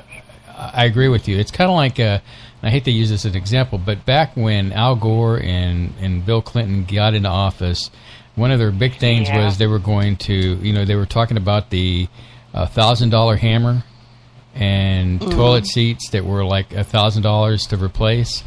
You know, it's a big example with the medical situation is the reason why things cost an arm, a leg, and a private part is because these big pharmas are going out there and they're charging so much. Just like that. I can't remember the guy's name.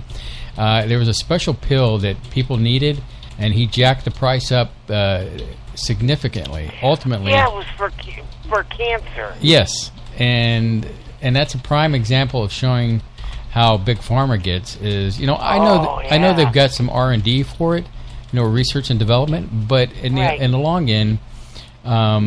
You know, it would be because you go to a different country, same drug, and it's significantly less. You know, pick your, you know, spin the wheel on the country of your choice, and you can get a drug that's significantly less. And here's one that you know, for example, diabetic medicine.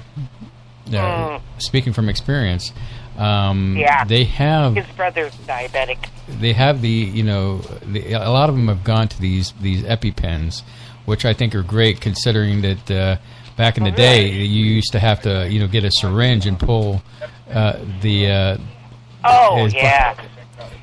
I hear Bob talking in the background. Yeah, Bob said that it's the same company that the EpiPen went up.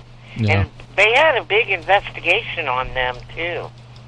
Yeah, but Remember that? they can have those the investigation on that guy or investigation on because I know they investigated that guy and he ended up going to jail on something.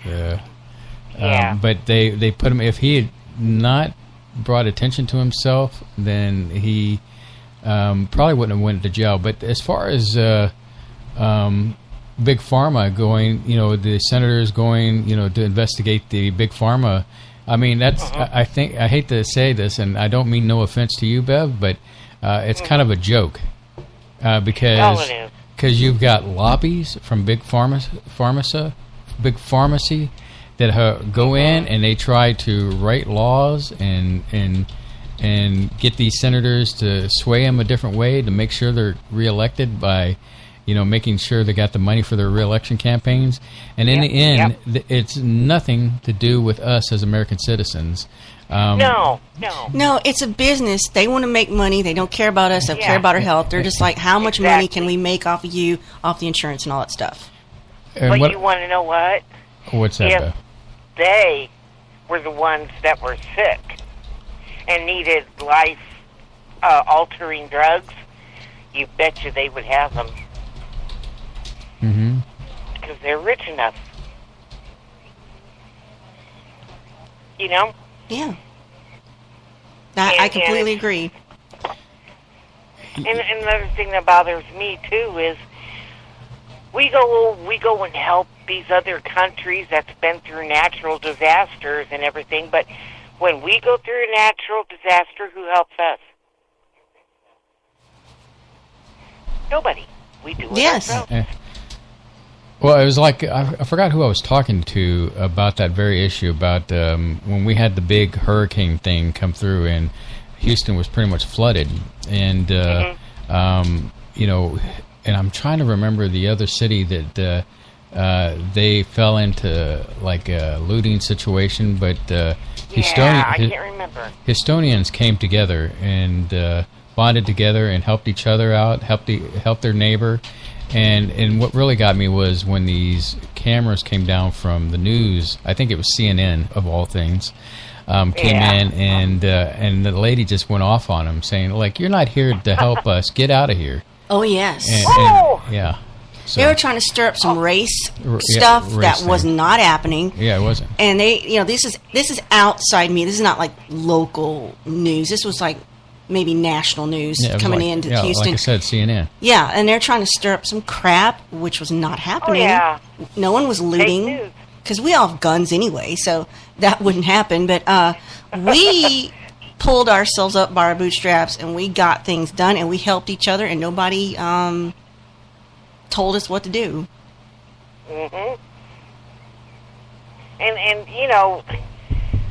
the thing that gets me too is there are so many homeless and hungry vets, homeless and hungry children, families, but yet we can't take care of them. Exactly. What's going on with this country? I don't know, and hopefully I won't have to live much longer. I think the reality here is, I can speak to this, Bev, is that there's like, the hidden agenda. There are people in the world who have an agenda to put us in a place as mindless slaves, and I think it's it's a sad situation where, I'm sorry, distracted left and right. Apparently, everything's hopping on our end. Sorry, but it's a good topic to talk about because we need to once in a while be awakened. Excuse me. I'm sorry. I'm thinking woke. Woke. Woke. That's okay. I knew what you meant. Good. I'm glad you did. You know me. Sometimes I get a little flustered, and so do I. So do I. I know what I want to say, but my brain won't kick it out. I mean, I just, for me, I want to field kick the goat. So there we go. You know, that's what gets me going is my goat. So, but greed is a powerful thing, and when it comes to Washington, clearly, you know, it can be seen is these jokers up there are not there for your best interests. I mean, quite frankly, you know, this wall thing with the border, it gets me with some of these senators that they think, well, you don't need a border or a wall for the border. And I say, you know, screw you. Hey, I should know. I'm in Texas. I've seen it. My whole life, I have experienced these border crossings, and I know what's best for Texas. And a wall sounds mighty good to put down there to keep these people out from coming into the country illegally. Yes, they're illegal aliens. Exactly. And that's another thing. When you say illegal aliens, everybody loses their panties over it and say that, how can think about the children? And then, here's the thing that really gets me is they bring up the thing about separating the children and putting them into cages and stuff like that. Well, they don't do that. Well, here, let me tell you, Bev. And they bring up these pictures. Well, these pictures did not happen recently. They happened under the Obama administration, and there are pictures out there that these Democrats like to use and show off that, you know, here's another thing that Trump is doing. Trump is not doing that. Now, I'm not here to broadcast, hey, Trump is the perfect person or anything, because Lord knows he has a few things that he needs to work on. But but at the end of the day, I'm looking at common sense. Who has common sense? And I'm not saying, once again, Trump is the one with common sense. I'm referring back to the Democrats who say that we don't need a wall when the fact is that walls work. In fact, I saw a press conference recently where a section of the wall has been so successful in keeping people out. Now, we're in a situation now with this country where we have lots of immigrants are still coming, and have overloaded our system to the point we can't take anymore. We're overcrowded with these places, these places that have been created to house these people that have come into our country. And it makes all the more sense right now to shut our border down so that we can take care of the situation that we have now of all the people that have flooded into our country. And we need to be concerned over the many more immigrants that are coming from South America to our country. And I got to be honest with you, you know, people got into an uproar because Trump removed, money away from 3 countries down, I guess, below Panama. And I can't think of them off the top of my head, you know, because we give aid across the world, because that's who we are. We are a giving nation. We give help to many nations in the world.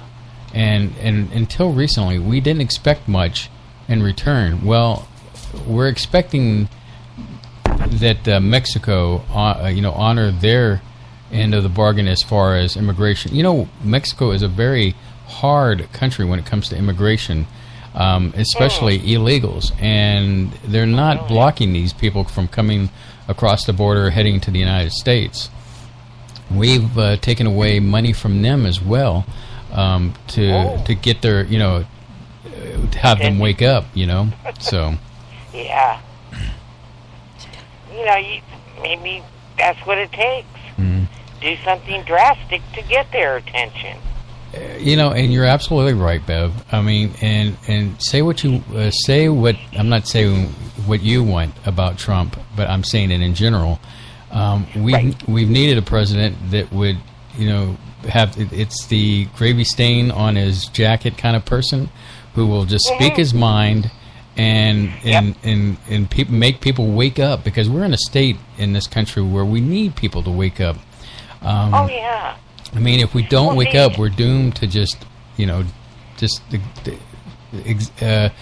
non-exist as a country anymore. And we got to stop putting our head in the sand. Exactly. We have, you know, we can't ignore this. And it's like I told Bob, the reason the Democrats wanted Hillary in there is because they could just had the strings, and she would be their puppet. Mm-hmm. And I they can't do that. I got to be honest with you, Bev. Thank God that Hillary did not get elected because of all the things that have gone down. What we've learned about the Mueller report, and that the document that was submitted to the FISA court. It's going to, as we keep moving forward, we're going to find more revelations about this, and there's going to be a lot of people that are going to go to jail over it. For creating this, it's kind of like a modern day coup, if you will, that took place to try to prevent Trump from being elected. Hey, I'm getting a signal from the producer that we need to take our break, but I wanted to just let you know that we love you, Bev. You know that we think the world of you, and we're sending more healing vibes out to you, and we thank you for being a part of our universe. Well, there is one more thing I have to say, though. Okay. I believe that these senators, congressmen, should have to live on Social Security just like everybody else does. Good idea. I don't think they need to be on the gold plan. I hear you. I exactly hear you. No. Mm-hmm. Well, now I feel better. I have vented and. Good. See, that's the whole point of the show tonight. Is I wanted people to call in, do a little venting, and are we still friends? Yeah. Why, of course. See that's how our nation should be: is to have a spirited talk about the issues of the day without without name calling. And I think you've proved that, Bev. Well, Bev, we love you, sweetie. Oh, we love you guys, too. Okay. Give Bob a big hug for us. I sure will. Yeah, bye. Bye, Bev. I love you, Gene. Bye-bye. All right. So that was Bev, and when we're going to go ahead and take our break, and when we come back, we'll get more spirited and take some more phone calls. If you're willing to call in, don't be afraid. I won't bite, maybe just a little.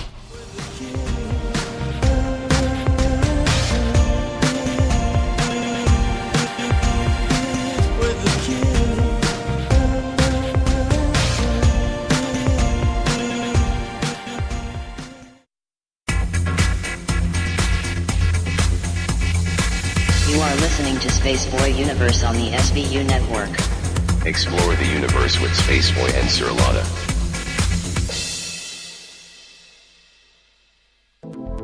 Greetings, Space Cadets. Let's see what's in the sky tonight in the Spaceboy Universe. Tonight, in the eastern sky, we have Spaceboy Universe rising above the horizon in glorious splendor. And in the west, we can see Solaris Majoris, which is visible at 9 p.m. Central Standard Time, just below the K28 belt. So keep your eyes on the sky and listen to Spaceboy Universe.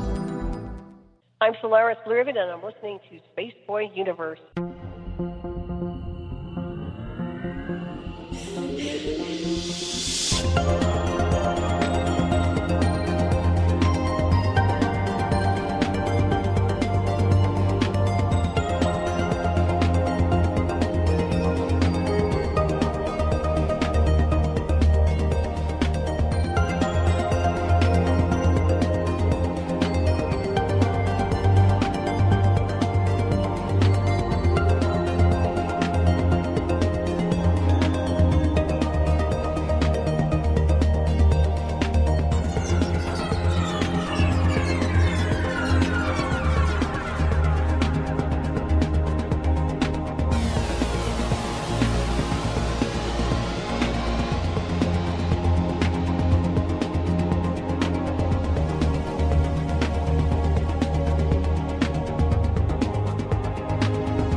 are listening to Space Boy Universe.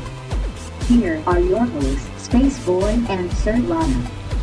Hey, I want to get a personal shout out to my good friend of the show, Patrick Sporer. I know he's out there listening, and I hope that he is pleased with what we're talking about.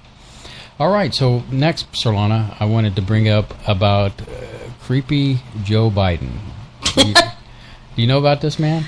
I've not read anything other than the photos and GIFs I've seen of him just getting too close and personal with various women. Beyond that, I haven't read anything. So, well, do you know more? Other than he has a thing about hair sniffing and hand slipping and personal space invading.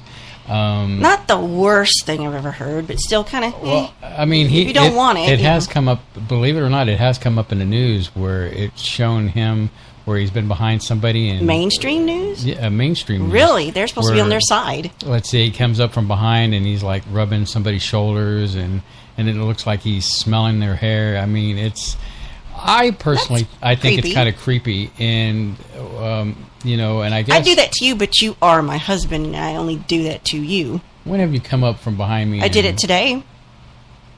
At the Chinese restaurant. You did? And I was rubbing your shoulders. I didn't sniff you because I couldn't detect any sense. There's a difference between scratching or rubbing my back versus what Creepy Joe is. Sensual neck rubbing. I mean, I tell you what, if you put in like the song "Sexual Healing" to one of these GIFs or something, videos, I mean, it's like it is. Now really, I want to do it because I could. It is really off-putting because and I'm not laughing. And I guess this has kind of come up because recently he comes back on to kind of address this. And he does? And not once does he say, "I'm sorry" to these ladies. Is he trying to justify it or dismiss it? Yeah, he tried to justify it. Says, I admit that I'm an engaged person. I like to hug people. I like to, I guess he's very tactile, and I guess in my mind, you can be tactile and creepy. It can. Yeah, but at the end of this thing, he doesn't really say the important thing that. And if these ladies felt that I invaded their space, well, I'm sorry. It wasn't meant to be that way. He didn't say that part, which he should have. And I think this is kind of coming up because, the other 18 candidates that are running on the Democratic side for the presidency, they're probably concerned that he might be running and probably knock a few of those out. Really? Mm-hmm. I tell you, somebody that shouldn't be running is Beto O'Rourke, the Texan. That's our dude, isn't it? Yes, he went against Cruz. Can't remember. Ted Cruz? Ted Cruz, yes. He went against Ted Cruz and lost, and now they're expecting him to be like running for the presidency. Ugh. Jimmy Fallon did an imitation of him on the Tonight Show, and it was spot on. he those inflatable things that they have at car lots and things? Wacky, waitable, and flailing arms, man? That's what Beto reminds me of, is one of those. I mean, but anyway, getting back to Creepy Joe, I mean, I think that there's an assassination, and let me stop there for a second. Say this word, and I'm sure we'll get a knock on our door. So I'm not going to say the word. When you do something to someone's character in a bad way, you know why I'm not saying that word, right? Okay, good.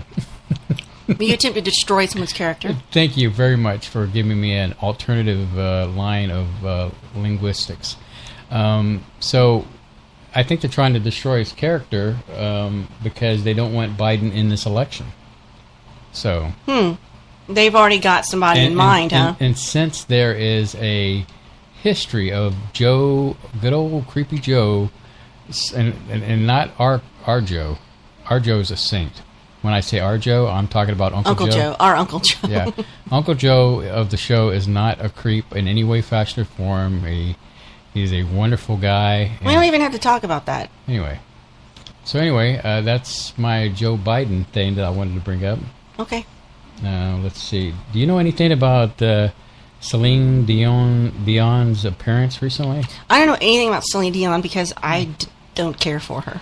I know that she's getting old. I mean, you know, we all are. Most people are. I'll be old this month. Do I dare ask how old? No, you don't dare. Because then we can talk about how old you're going to be. Yeah, but I'm still, what is it, Earl Grey? You got more to talk about? Well, I thought maybe you had something to talk about. I did, before Bev called.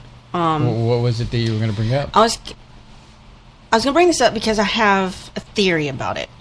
That the European Commission, this is the EU, demands Valve stop geo-blocking games inside the EU. Valve is the parent company of Steam, which is an online PC Mac platform gaming. You go there and buy and download games, which we do, and I got a $20 Steam card from a work colleague because I just helped him out with something, so I went and downloaded some games yesterday. So the European Commission is looking into how PC video games are bought and sold within EU member states, and it doesn't like what it's seen. Well, boo-hoo. Here I'm wondering about if they're doing this on purpose because of Article 13. So their issuing official statement of objections directed at Valve, whose Steam online portal is the biggest store for PC games in the world. 5 game publishers, Bandai Namco, Capcom, Focus Home, Koch Media, and ZeniMax, all published on that platform. So this commission says that they're all engaged in antitrust violations by putting geographic restrictions on games they sell. Well, maybe we don't like your policies. Maybe that's what's really going on behind the scenes. You can't get our content because you're blocking content, you know? Now, so Valve and these publishers say geo-locking Steam activation keys for gamers sold primarily in Eastern Europe, like Estonia, Czechia, Hungary, Latvia, Lithuania, Poland, Slovakia, some cases Romania, runs against the EU's grand aim of creating a digital single market. Geo-locking is to prevent people from wealthier nations such as UK or Germany buying games in EU member countries that have cheaper pricing than playing them back in their home country. The EU wants to harmonize pricing and access to games across member states in the EU.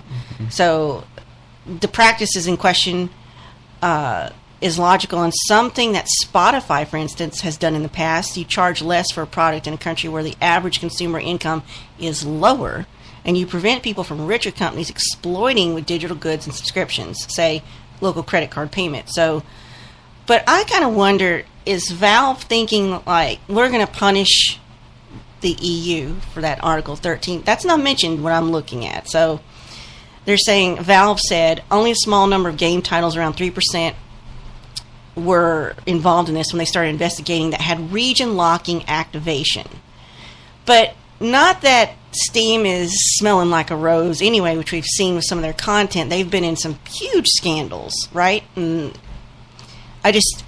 they're still hanging in there, but I kind of wonder if there might be a conspiracy from the business end to punish the EU, because I don't like the Article 13. They're saying they're doing it to protect digital content rights, but I look at it as a way like, here's an excuse for censorship. You know, that's the way everything devolves into something else for me. You want to call me a conspiracy theorist or an alarmist or a crazy person, that's fine, but I really think nothing is as it seems. There's always some kind of hidden agenda they're covering up by giving you some legitimate reason, and I'm wondering if this is also not the same thing that Verizon and AT&T are doing with their 5G, trying to get you ready, and you're going to want it, and when you get it, I don't know what it's going to mean for us physically, given the testing they've done in areas and how it's affected people, the wildlife. So, I don't know. I don't have good hopes about anything you're saying. You could say I'm pessimistic, but I really think I could give you evidence if I had the time and the interest. So, I don't know if you have any feelings about that, or... No, I'm still a little distracted by Celine Dion. I actually saw the picture of her. What's the problem with Celine Dion? You should go to one of the chat rooms where I put a link to a picture of her. I mean, she... Well, you know my phrase about she needs a taco? She does look quite skeletal. Very asphyxiated. And she's got Vegas money. She could get something done about that if she wanted to. Well, the thing, she's always been thin her whole life. And I'm not, skinny shaming her. I mean, she's always been thin. And funny thing is, I ran across, I was watching a video and it had part of her song and playing, and I was like, I agree with you. I couldn't stand the song. Mm-hmm. And I've not had any ill feelings like that for her. I think she's a great She's singer. not my cup of tea. Her music is not my cup of tea.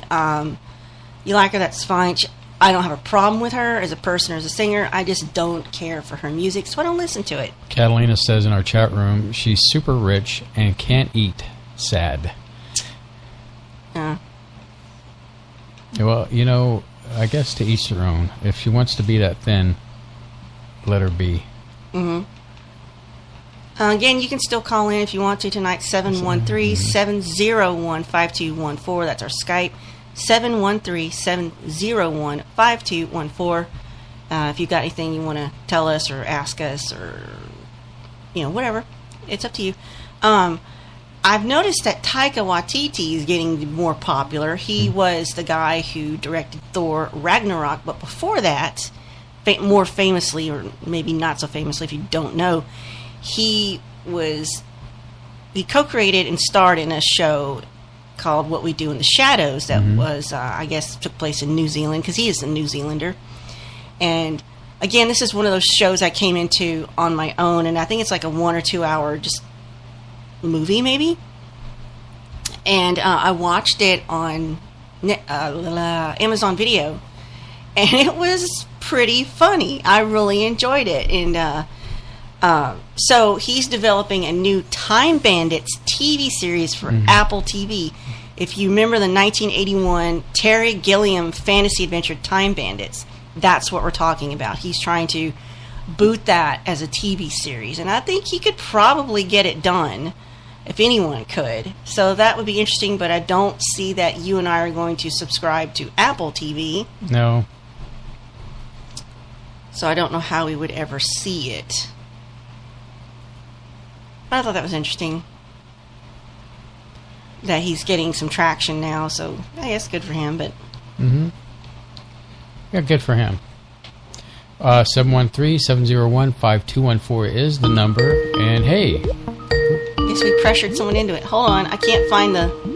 There it is. I couldn't find the little box. Caller, you're on the air. Who is this? Good evening, Mr. Space Boy and Solana. Is this Eric? It is. Hey, how are you doing, my friend?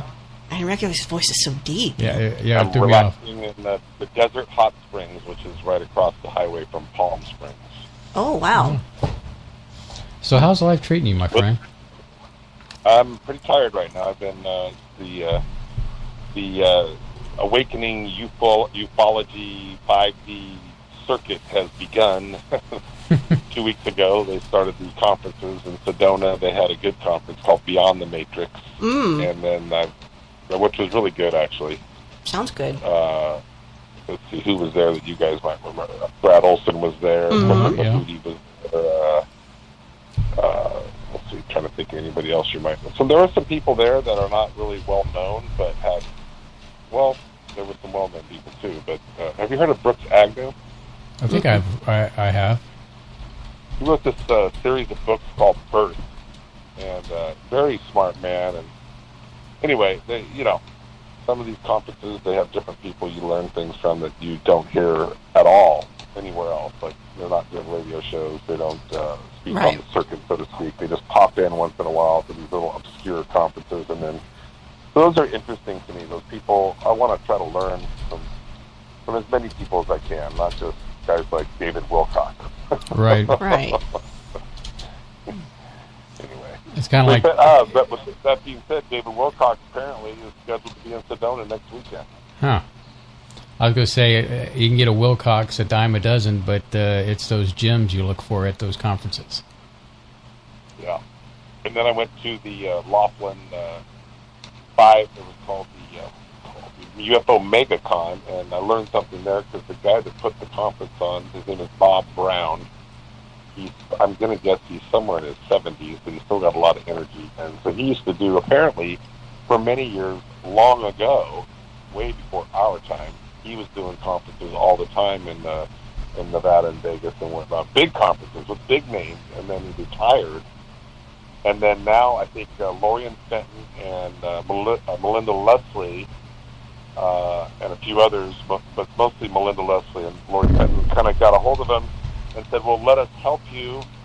We'll get a hold of these people and let's do a conference. And so they did, and it was fantastic. It was fantastic. So I got to meet and spend a lot of time with Richard C. Doty. Oh, wow. Oh, tell us about that. Yeah, that was interesting for me because I try to, when I hear stories, especially stories that are on the internet or on YouTube, what I have learned in my own research is that sometimes just because a story is told over and over again by different people, basically it's almost like they regurgitate the same story, but they add in their own little twist. Mm-hmm. And then over time, a lot of these stories, for whatever reason, become like the truth in the consciousness of people because there's nobody out there to counter their stories. So people have grown up to kind of think that Richard Doty was just this conniving, manipulating jerk and so on and so forth. And I didn't really have an opinion on him, but I just knew that he had that reputation. Right. So John Polk actually came with me. I don't know if you know that. He moved back to Sedona. Mm-hmm. Oh, he did? Okay. Yeah. I don't know how. Hopefully he'll stick around, but as long as the reptilians don't come around and bother him, I think he will stick around. Yeah. But I mean, and this is. I say John and I have a very open communication relationship where if I don't believe something or if I think something or if I want to joke with him, I'll throw it out there. He doesn't get offended, so we have fun with it. But I will say, and I don't think he would mind me saying this because it's not really a bad thing, but so we shared a room at the hotel there at the in Laughlin, and he had his bed, obviously. But so we're unpacking our bags, and he's going through his bag, and he pulled out some sort of Pampers. I don't know what they were. Yeah. And I said, "Why do you have Pampers?" And he says, "Well, in case I start to bleed." And I thought, "Fuck." Oh, sorry. Can't say the F word probably in the show, right? But that's what I thought. I thought, "Oh my God, either he planned this and he intentionally thought, okay, I'm going to bring Pampers, so I'm going to pull them out so that Eric thinks whatever I want him to think, or maybe what he says is happening really is happening, because why else would somebody bring those to, you know what I'm saying?" Right. So it's things like that you learn about people, and it makes you think, wow, I mean, you wonder, is there maybe more to maybe this story that he's got, going on is, anyway, it's probably threw you for a loop. That would throw me too. It is interesting. Yeah, I don't disbelieve people, but sometimes after a period of time, and I'm not talking about John, I'm talking about in general. Mm-hmm. You can listen to somebody's story, and then another story they tell later, and then another story they tell later, and then later on the story changes maybe a little bit, or maybe later on it's just added to a little bit, and then you know what I'm saying. Over time, you can kind of get a feel for whether you believe somebody or not, mm-hmm. and that's the part that's why I like to travel and go to these things, is because I feel like I can learn a lot more than just reading somebody's story on YouTube or listen to a podcast, even though I enjoy So it. are you back into the going to conference circuit now, or you just went to one? We're back on it. Well, we're back in this. I think it's we're going to 5D in Vegas in a couple of weeks. 5D. I just found out something while you're talking. I went and tried to Google some of this thing you're talking about. Well, and I know you probably wouldn't come all the way to Houston for people, like you said, you've already heard before, but I just found out there is going to be something here in Houston.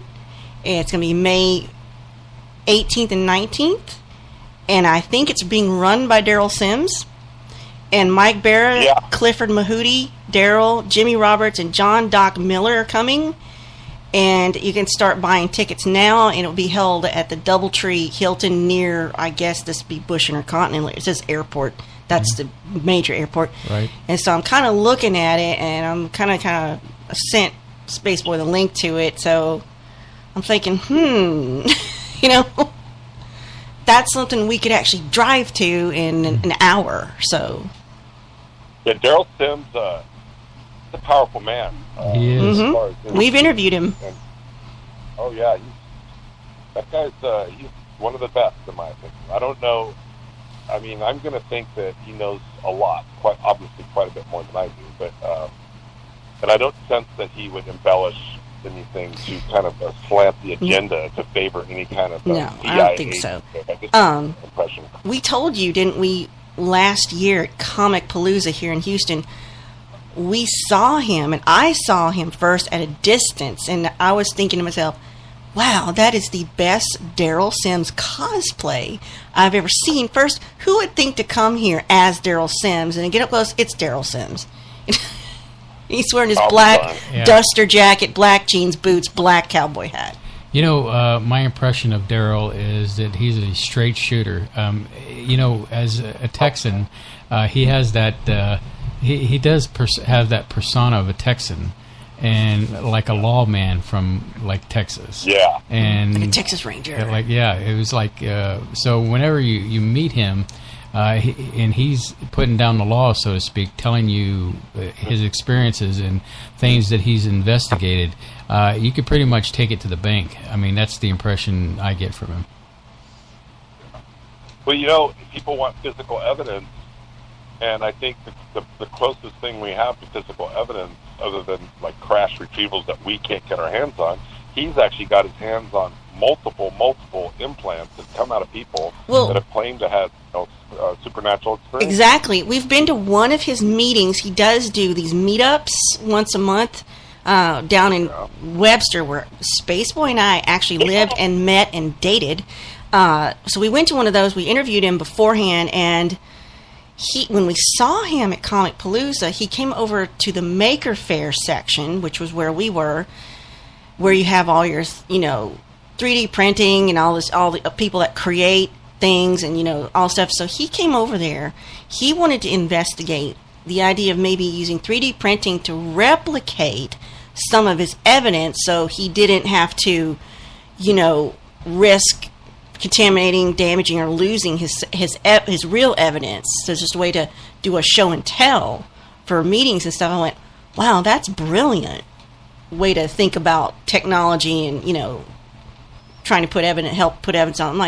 It's like, man, this guy is on it. Yeah. Did I ever tell you my theory that? And this is obviously only a theory, but imagine that the ET had the technology. 3D printing technology, obviously way before we did, and that is how they produced their seamless craft. Makes sense. That's it's plausible. Yeah, like a soft serve machine, it just squish it out, and Well, I doubt they even use a machine. They might have this almost like magic, but I don't know. I mean, it seems. I was listening to this guy speak yesterday, and he was saying that the United States. With CERN and all that, they're trying to duplicate these technologies that they recover probably into these crash retrievals and whatnot. But he was saying that some of this stuff is not technology.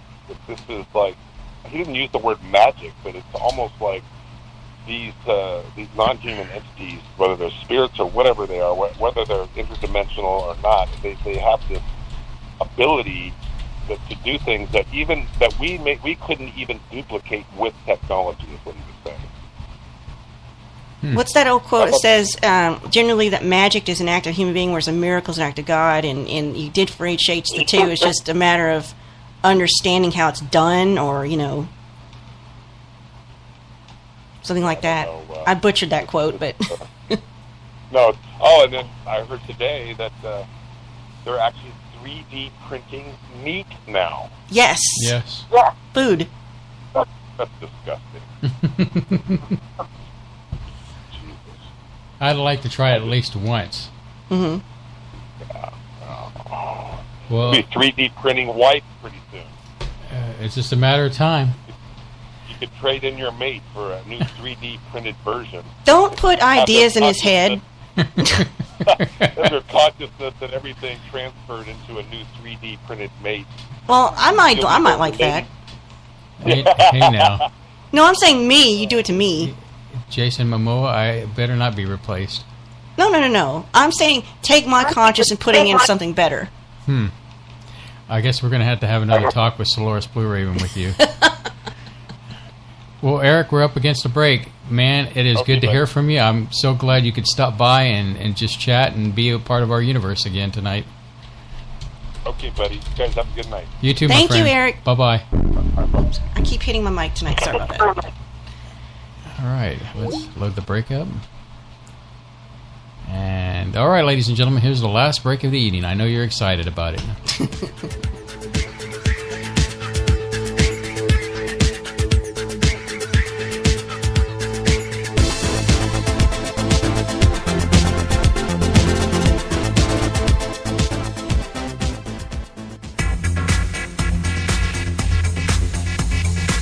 You are listening to Spaceboy Universe on the SBU network.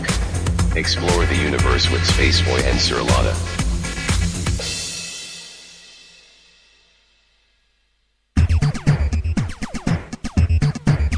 Get your game on Spaceboy Universe.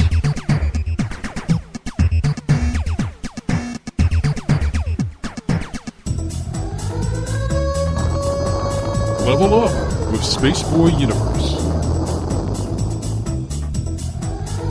No quarters, no problems. Play it at Spaceboy Universe.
listening to Spaceboy Universe. Here are your hosts, Spaceboy and Sir Lana. You know, that was good to hear from Eric. Oh, always. He's one of these people like, you just go, hey, Eric, and then, 30 minutes later. It's like so fascinating because you never know when you take a journey with Eric where it's going to go. Yeah, I'll never be bored. No, none of our space cadets are boring. It's all good. Everyone, except when your wife calls you away because it's late and... says it's time to go to bed, put your phone down. You know who you are. But kudos for him for obeying. I thought that was really funny. So, well, this is the last few minutes of the show. 713-701-5214. If you'll call in, we'll talk to you. We promise. You can talk about just about anything. I'd like to go to that conference. It's a little pricey, but maybe we could just start putting $10 aside each, paycheck. We could talk about that later. Yeah. So what do you think about... I know I'm heavy on pop culture tonight because we're about to go into this mega pop culture season with movies, but what do you make of this statement? Terminator star Linda Hamilton says the last 3 movies were forgettable for Terminator, I guess. I guess in a way they were. You agree with that? Yeah. I mean, they've been trying... They weren't that successful. Don't get me wrong. I love them all. I like all the Terminator movies. Between robots, aliens, and whatever else I have a joy and a love to watch movies of, they weren't that great. But they weren't that bad either. That's the thing you always telling me. I'll say something. It wasn't half bad, and he says, well, that means it wasn't half good either. Exactly. So, are you going to actually go to the theater to see John Wick 3, or is that something you kind of feel like you want to see it, but you'll wait? Don't even sugarcoat this. You know we're going to go see it because you are bloodthirsty and you like to see people get revenge on killing somebody's dog. The funny thing is, Keanu's more than established himself as an action hero before these movies, right, with Matrix. Mm-hmm. But Keanu seems like such a regular, nice guy.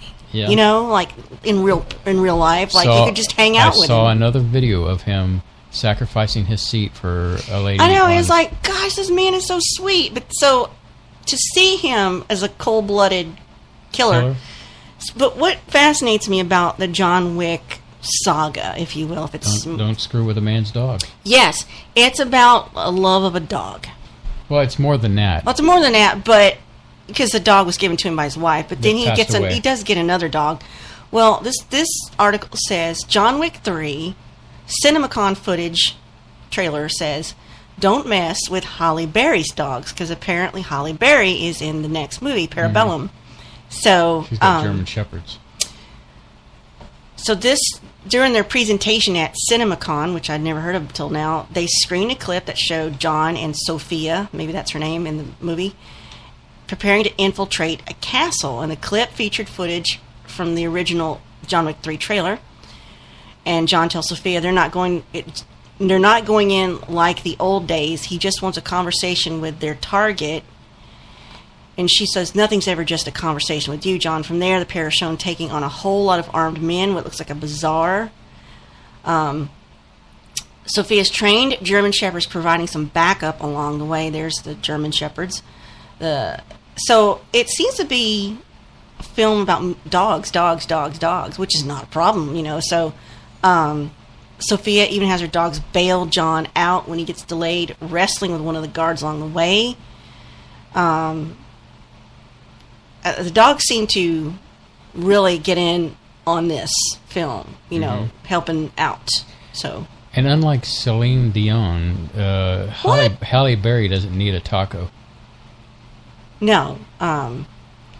You've seen these mean tweets that celebrities read where just regular folk like us type mean things? Jimmy Kimmel, yeah. It started on Jimmy Kimmel, but I've seen them everywhere, So somebody tweeted, just random person, tweeted Halle Berry that her boobs were lopsided. She says, well, when they're real, that will happen. And she was wearing this really sheer, low-cut, see-through top. And she just went, she shrugged her shoulders and walked away. I was like, good for you, girl. I think what was shocking is the movie Swordfish.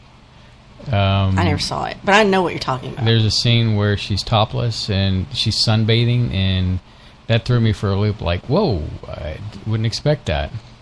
Yeah, but you weren't complaining, right? No, I wasn't complaining. Mm-hmm. So, anyway.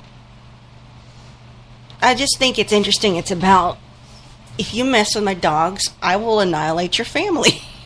And that's basically, that's reducing it down. There's a little bit more nuance than that, but you could say that, right? I mean, not that there's anything wrong with that. Anyway, we'll probably go see the movie. Do you know when the movie comes out? Oh, you have to ask me these complicated questions. How is it complicated? I have to Google it and blah, blah, blah. Well, you love Google. No, it's just a necessary evil. Mm-hmm. It is going to be May 17th. So that's what we're going to see in May. May. Oh, wait a minute. 17th? Mm-hmm. That might interfere with the convention up in the airport area. No, that is on the 18th, 19th. Oh, okay. So, it's always a Friday. It's always a Friday. I was going to say the 17th is it's a Friday. Yeah. Do we ever go to a movie on a Friday? When it comes out, no. So we wouldn't go see it anyway. I can't even remember the on the day it releases. No, the last movie I went to go see on a Friday. The day it releases, never. So we'd wait 3 weeks anyway, and we'd go on a Sunday, like you're doing tomorrow. We should go to bed right now. Well, we've got a few more minutes. Hold your horses. We've got to give this quality programming to our space cadets. So, it would be nice if somebody would call in one last time, and it's not like we're going to bite. Well, Miss Michelle said she's there if we need her, that she would call in. I don't believe her. Oh, so now you're taunting her. Great. She's posting gifts right now. I don't want to interrupt her. I thought that was Bev's job. No, she's in on it too. Bob does it too over in our embedded chat. What's up with the fat cats? I don't know. They're just fun to look at. I posted one. It wasn't a GIF. It was just an image of a cat and a candle in a dark room, and I guess it went from there. There's this one cat that's sitting in its box, and then the box pops because of the weight, the amount girth, of tonnage. And the cat's like, okay, well, I'm going to keep sitting here anyway. Okay, so here's my sad thing of the day that I saw. So I'm waiting for you at PetSmart because you've gone in, and then there's this lady that's pushing her basket. She's got a bag of fish, and she's pushing the basket back into the basket corral. Mm-hmm. And my bad thought of the day was that this woman was so huge that I was worried that she was going to take those fish and eat them. Okay. Maybe you should have kept that one to yourself. Just saying. All right, this is how the world ends. So we're going to see Shazam tomorrow? Is that what's happening? Shazam. I'm going because I've been offered free snacks. And then afterwards we can go grocery shopping. That was not part of our original bargain. Well, you're up. You have nowhere else to go but with me to H-E-B to go get groceries. And you know what's going to happen? What? We're going to end up spending more than we normally do. No, we won't. If you'll just commit to like saying we're going to have X, Y, Z on Monday through Friday. Well, I know that we're doing a do-over soup.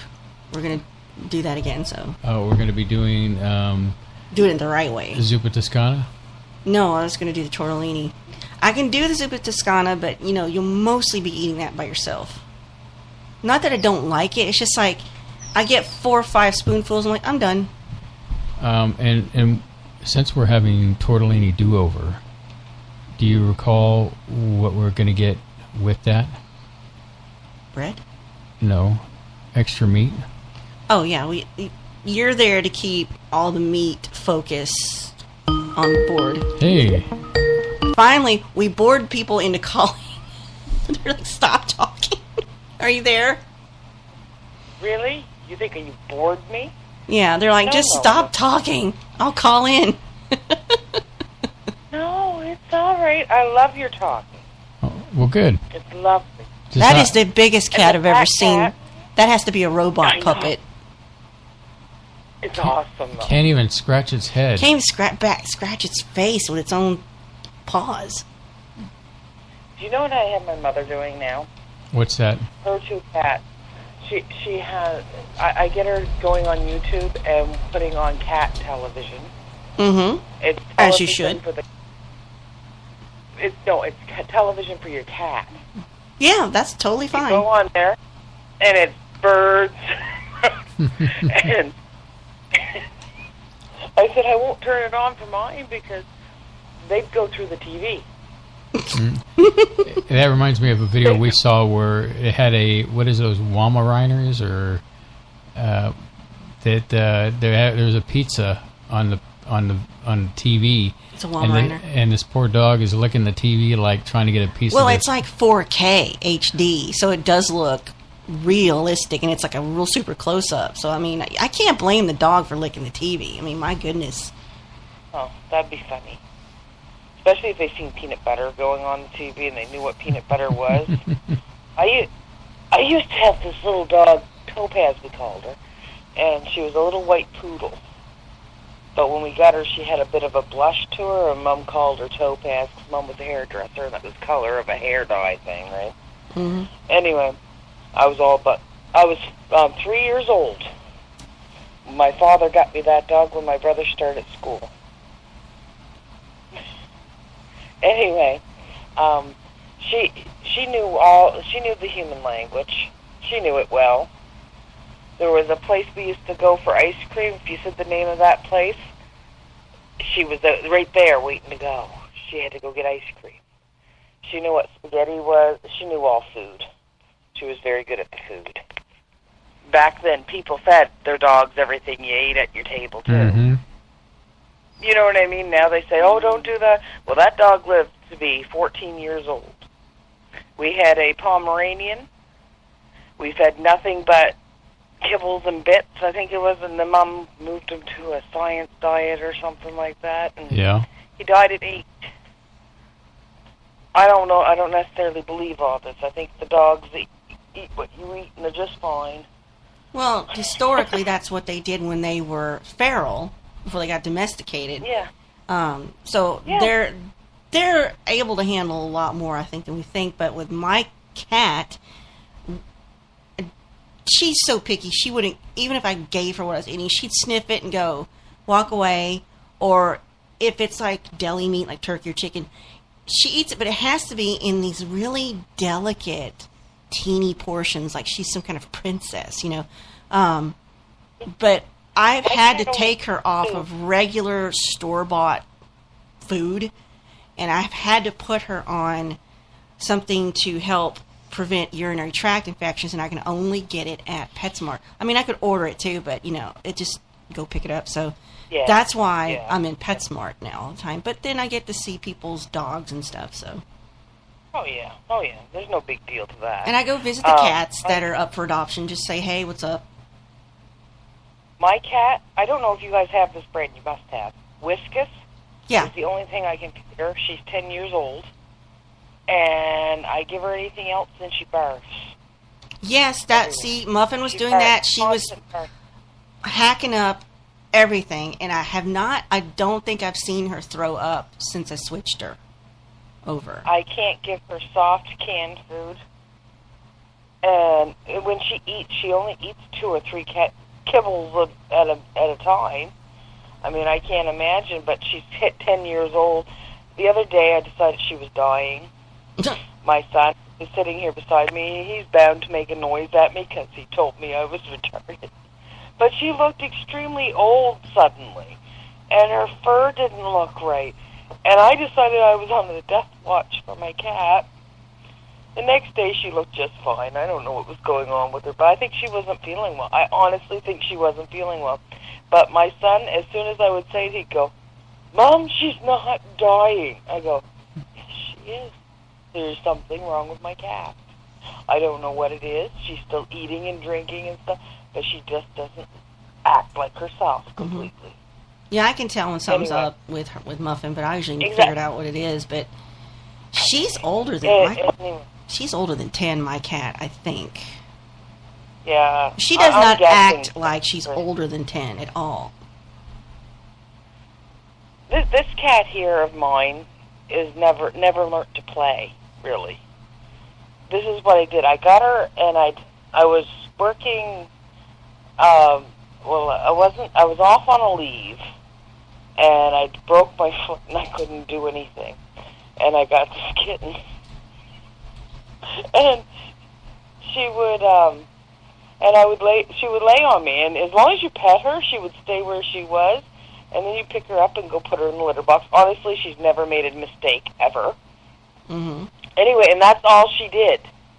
She would either lay on me or be taken to the food and water dish and taken to the litter box. I'm surprised she learned to walk. That's all she would do. That was her cycle of life. And when I ended up going back to work, I come home and my curtains were down, and my kids claimed that the cat did it. I still don't believe them. Anyway, she doesn't do anything. No, seriously, this cat does not play. She just lays. She just changes her spot of laying constantly, you know. She floats over wherever she's going to lay next. Anyway. And Quentin says she's overweight. She isn't. She's not fat like those cats I'm gifting about. She's got long hair. She's beautiful. Anyway, now, on the other hand, Quentin's cat, which its name is Kitten, it runs around and jumps on top. She's the reason why I can't put the cat TV on the TV. She would go through the TV. Anyway, enough about cat. What else would you like to talk about? Well, we want to thank you for last weekend. The topic was very exciting, and people seemed to enjoy the conversation, and inspired us to do another show like that. And we hope we've delivered on that. Okay, you did. You guys did well on that. But I'll let you know. Anytime you want me, you need me, tell me to call. Okay, I tried to put you on the spot. Did it work? Oh, yeah. You called in within a few minutes of me putting it out there. So you done good, kid. You done good. Oh, good. I did something right. Look at that. First time this year. No. And then plus, anyway. It wouldn't be a show now without you saying about. I don't know what you're talking about. Oh, see, you know what I'm talking about. I say it correct. The Great White North. Everything from A to Z. Listen, for years I worked for a call center. Yeah. And nobody caught on. I avoided saying that word. No, just you be you. Hey, Michelle, you know we love everybody from the Great White North, so don't think anything of it. I mean, but no, you'd avoid saying it. They'd want you to be. They wanted you to be American. Everybody thought I was from New York, and still to this day, when I go to make a business call, I do not. Honest to heavens, I do not sound like a Nova Scotian when I want to go business. But you know, you guys are family, so I don't care. Oh, we love you too, Michelle. I love you. All right, you have a good evening. Bye. Yeah, see ya later. Laters. Good stuff. Yeah, good stuff. It's always interesting. I mean, we have that ear to pick up Canadians in general, and like picking up Canadians. Not in that way. Not in a creepy Joe kind of way. Hey, you know, I love your parka. It smells so wonderful. And on that note. No, well, okay, yeah, in fact, on that note, let's go ahead and roll the B footage. Yeah, thank you for that. Yes. You're making everything fall. Join us next week when I'll rub your shoulders and sniff your hair to see if it has Pantene. From the great city of Houston, we bid you all good night, Space Cadets. Spaceboy Universe is hosted by Spaceboy and Sir Lana. Executive producer is Sir Lana. Associate producer is Lee Ann Cordes. Music production is Spaceboy of SpaceboyMusic.com. Special thanks goes out to Lee Ann K, K28, Dino, Solars Blue Raven, Patrick Sporer, Bob and Beverly N. This has been a Spaceboy Universe production. Support the universe by exploring Spaceboy Universe with Spaceboy and Sir Lana.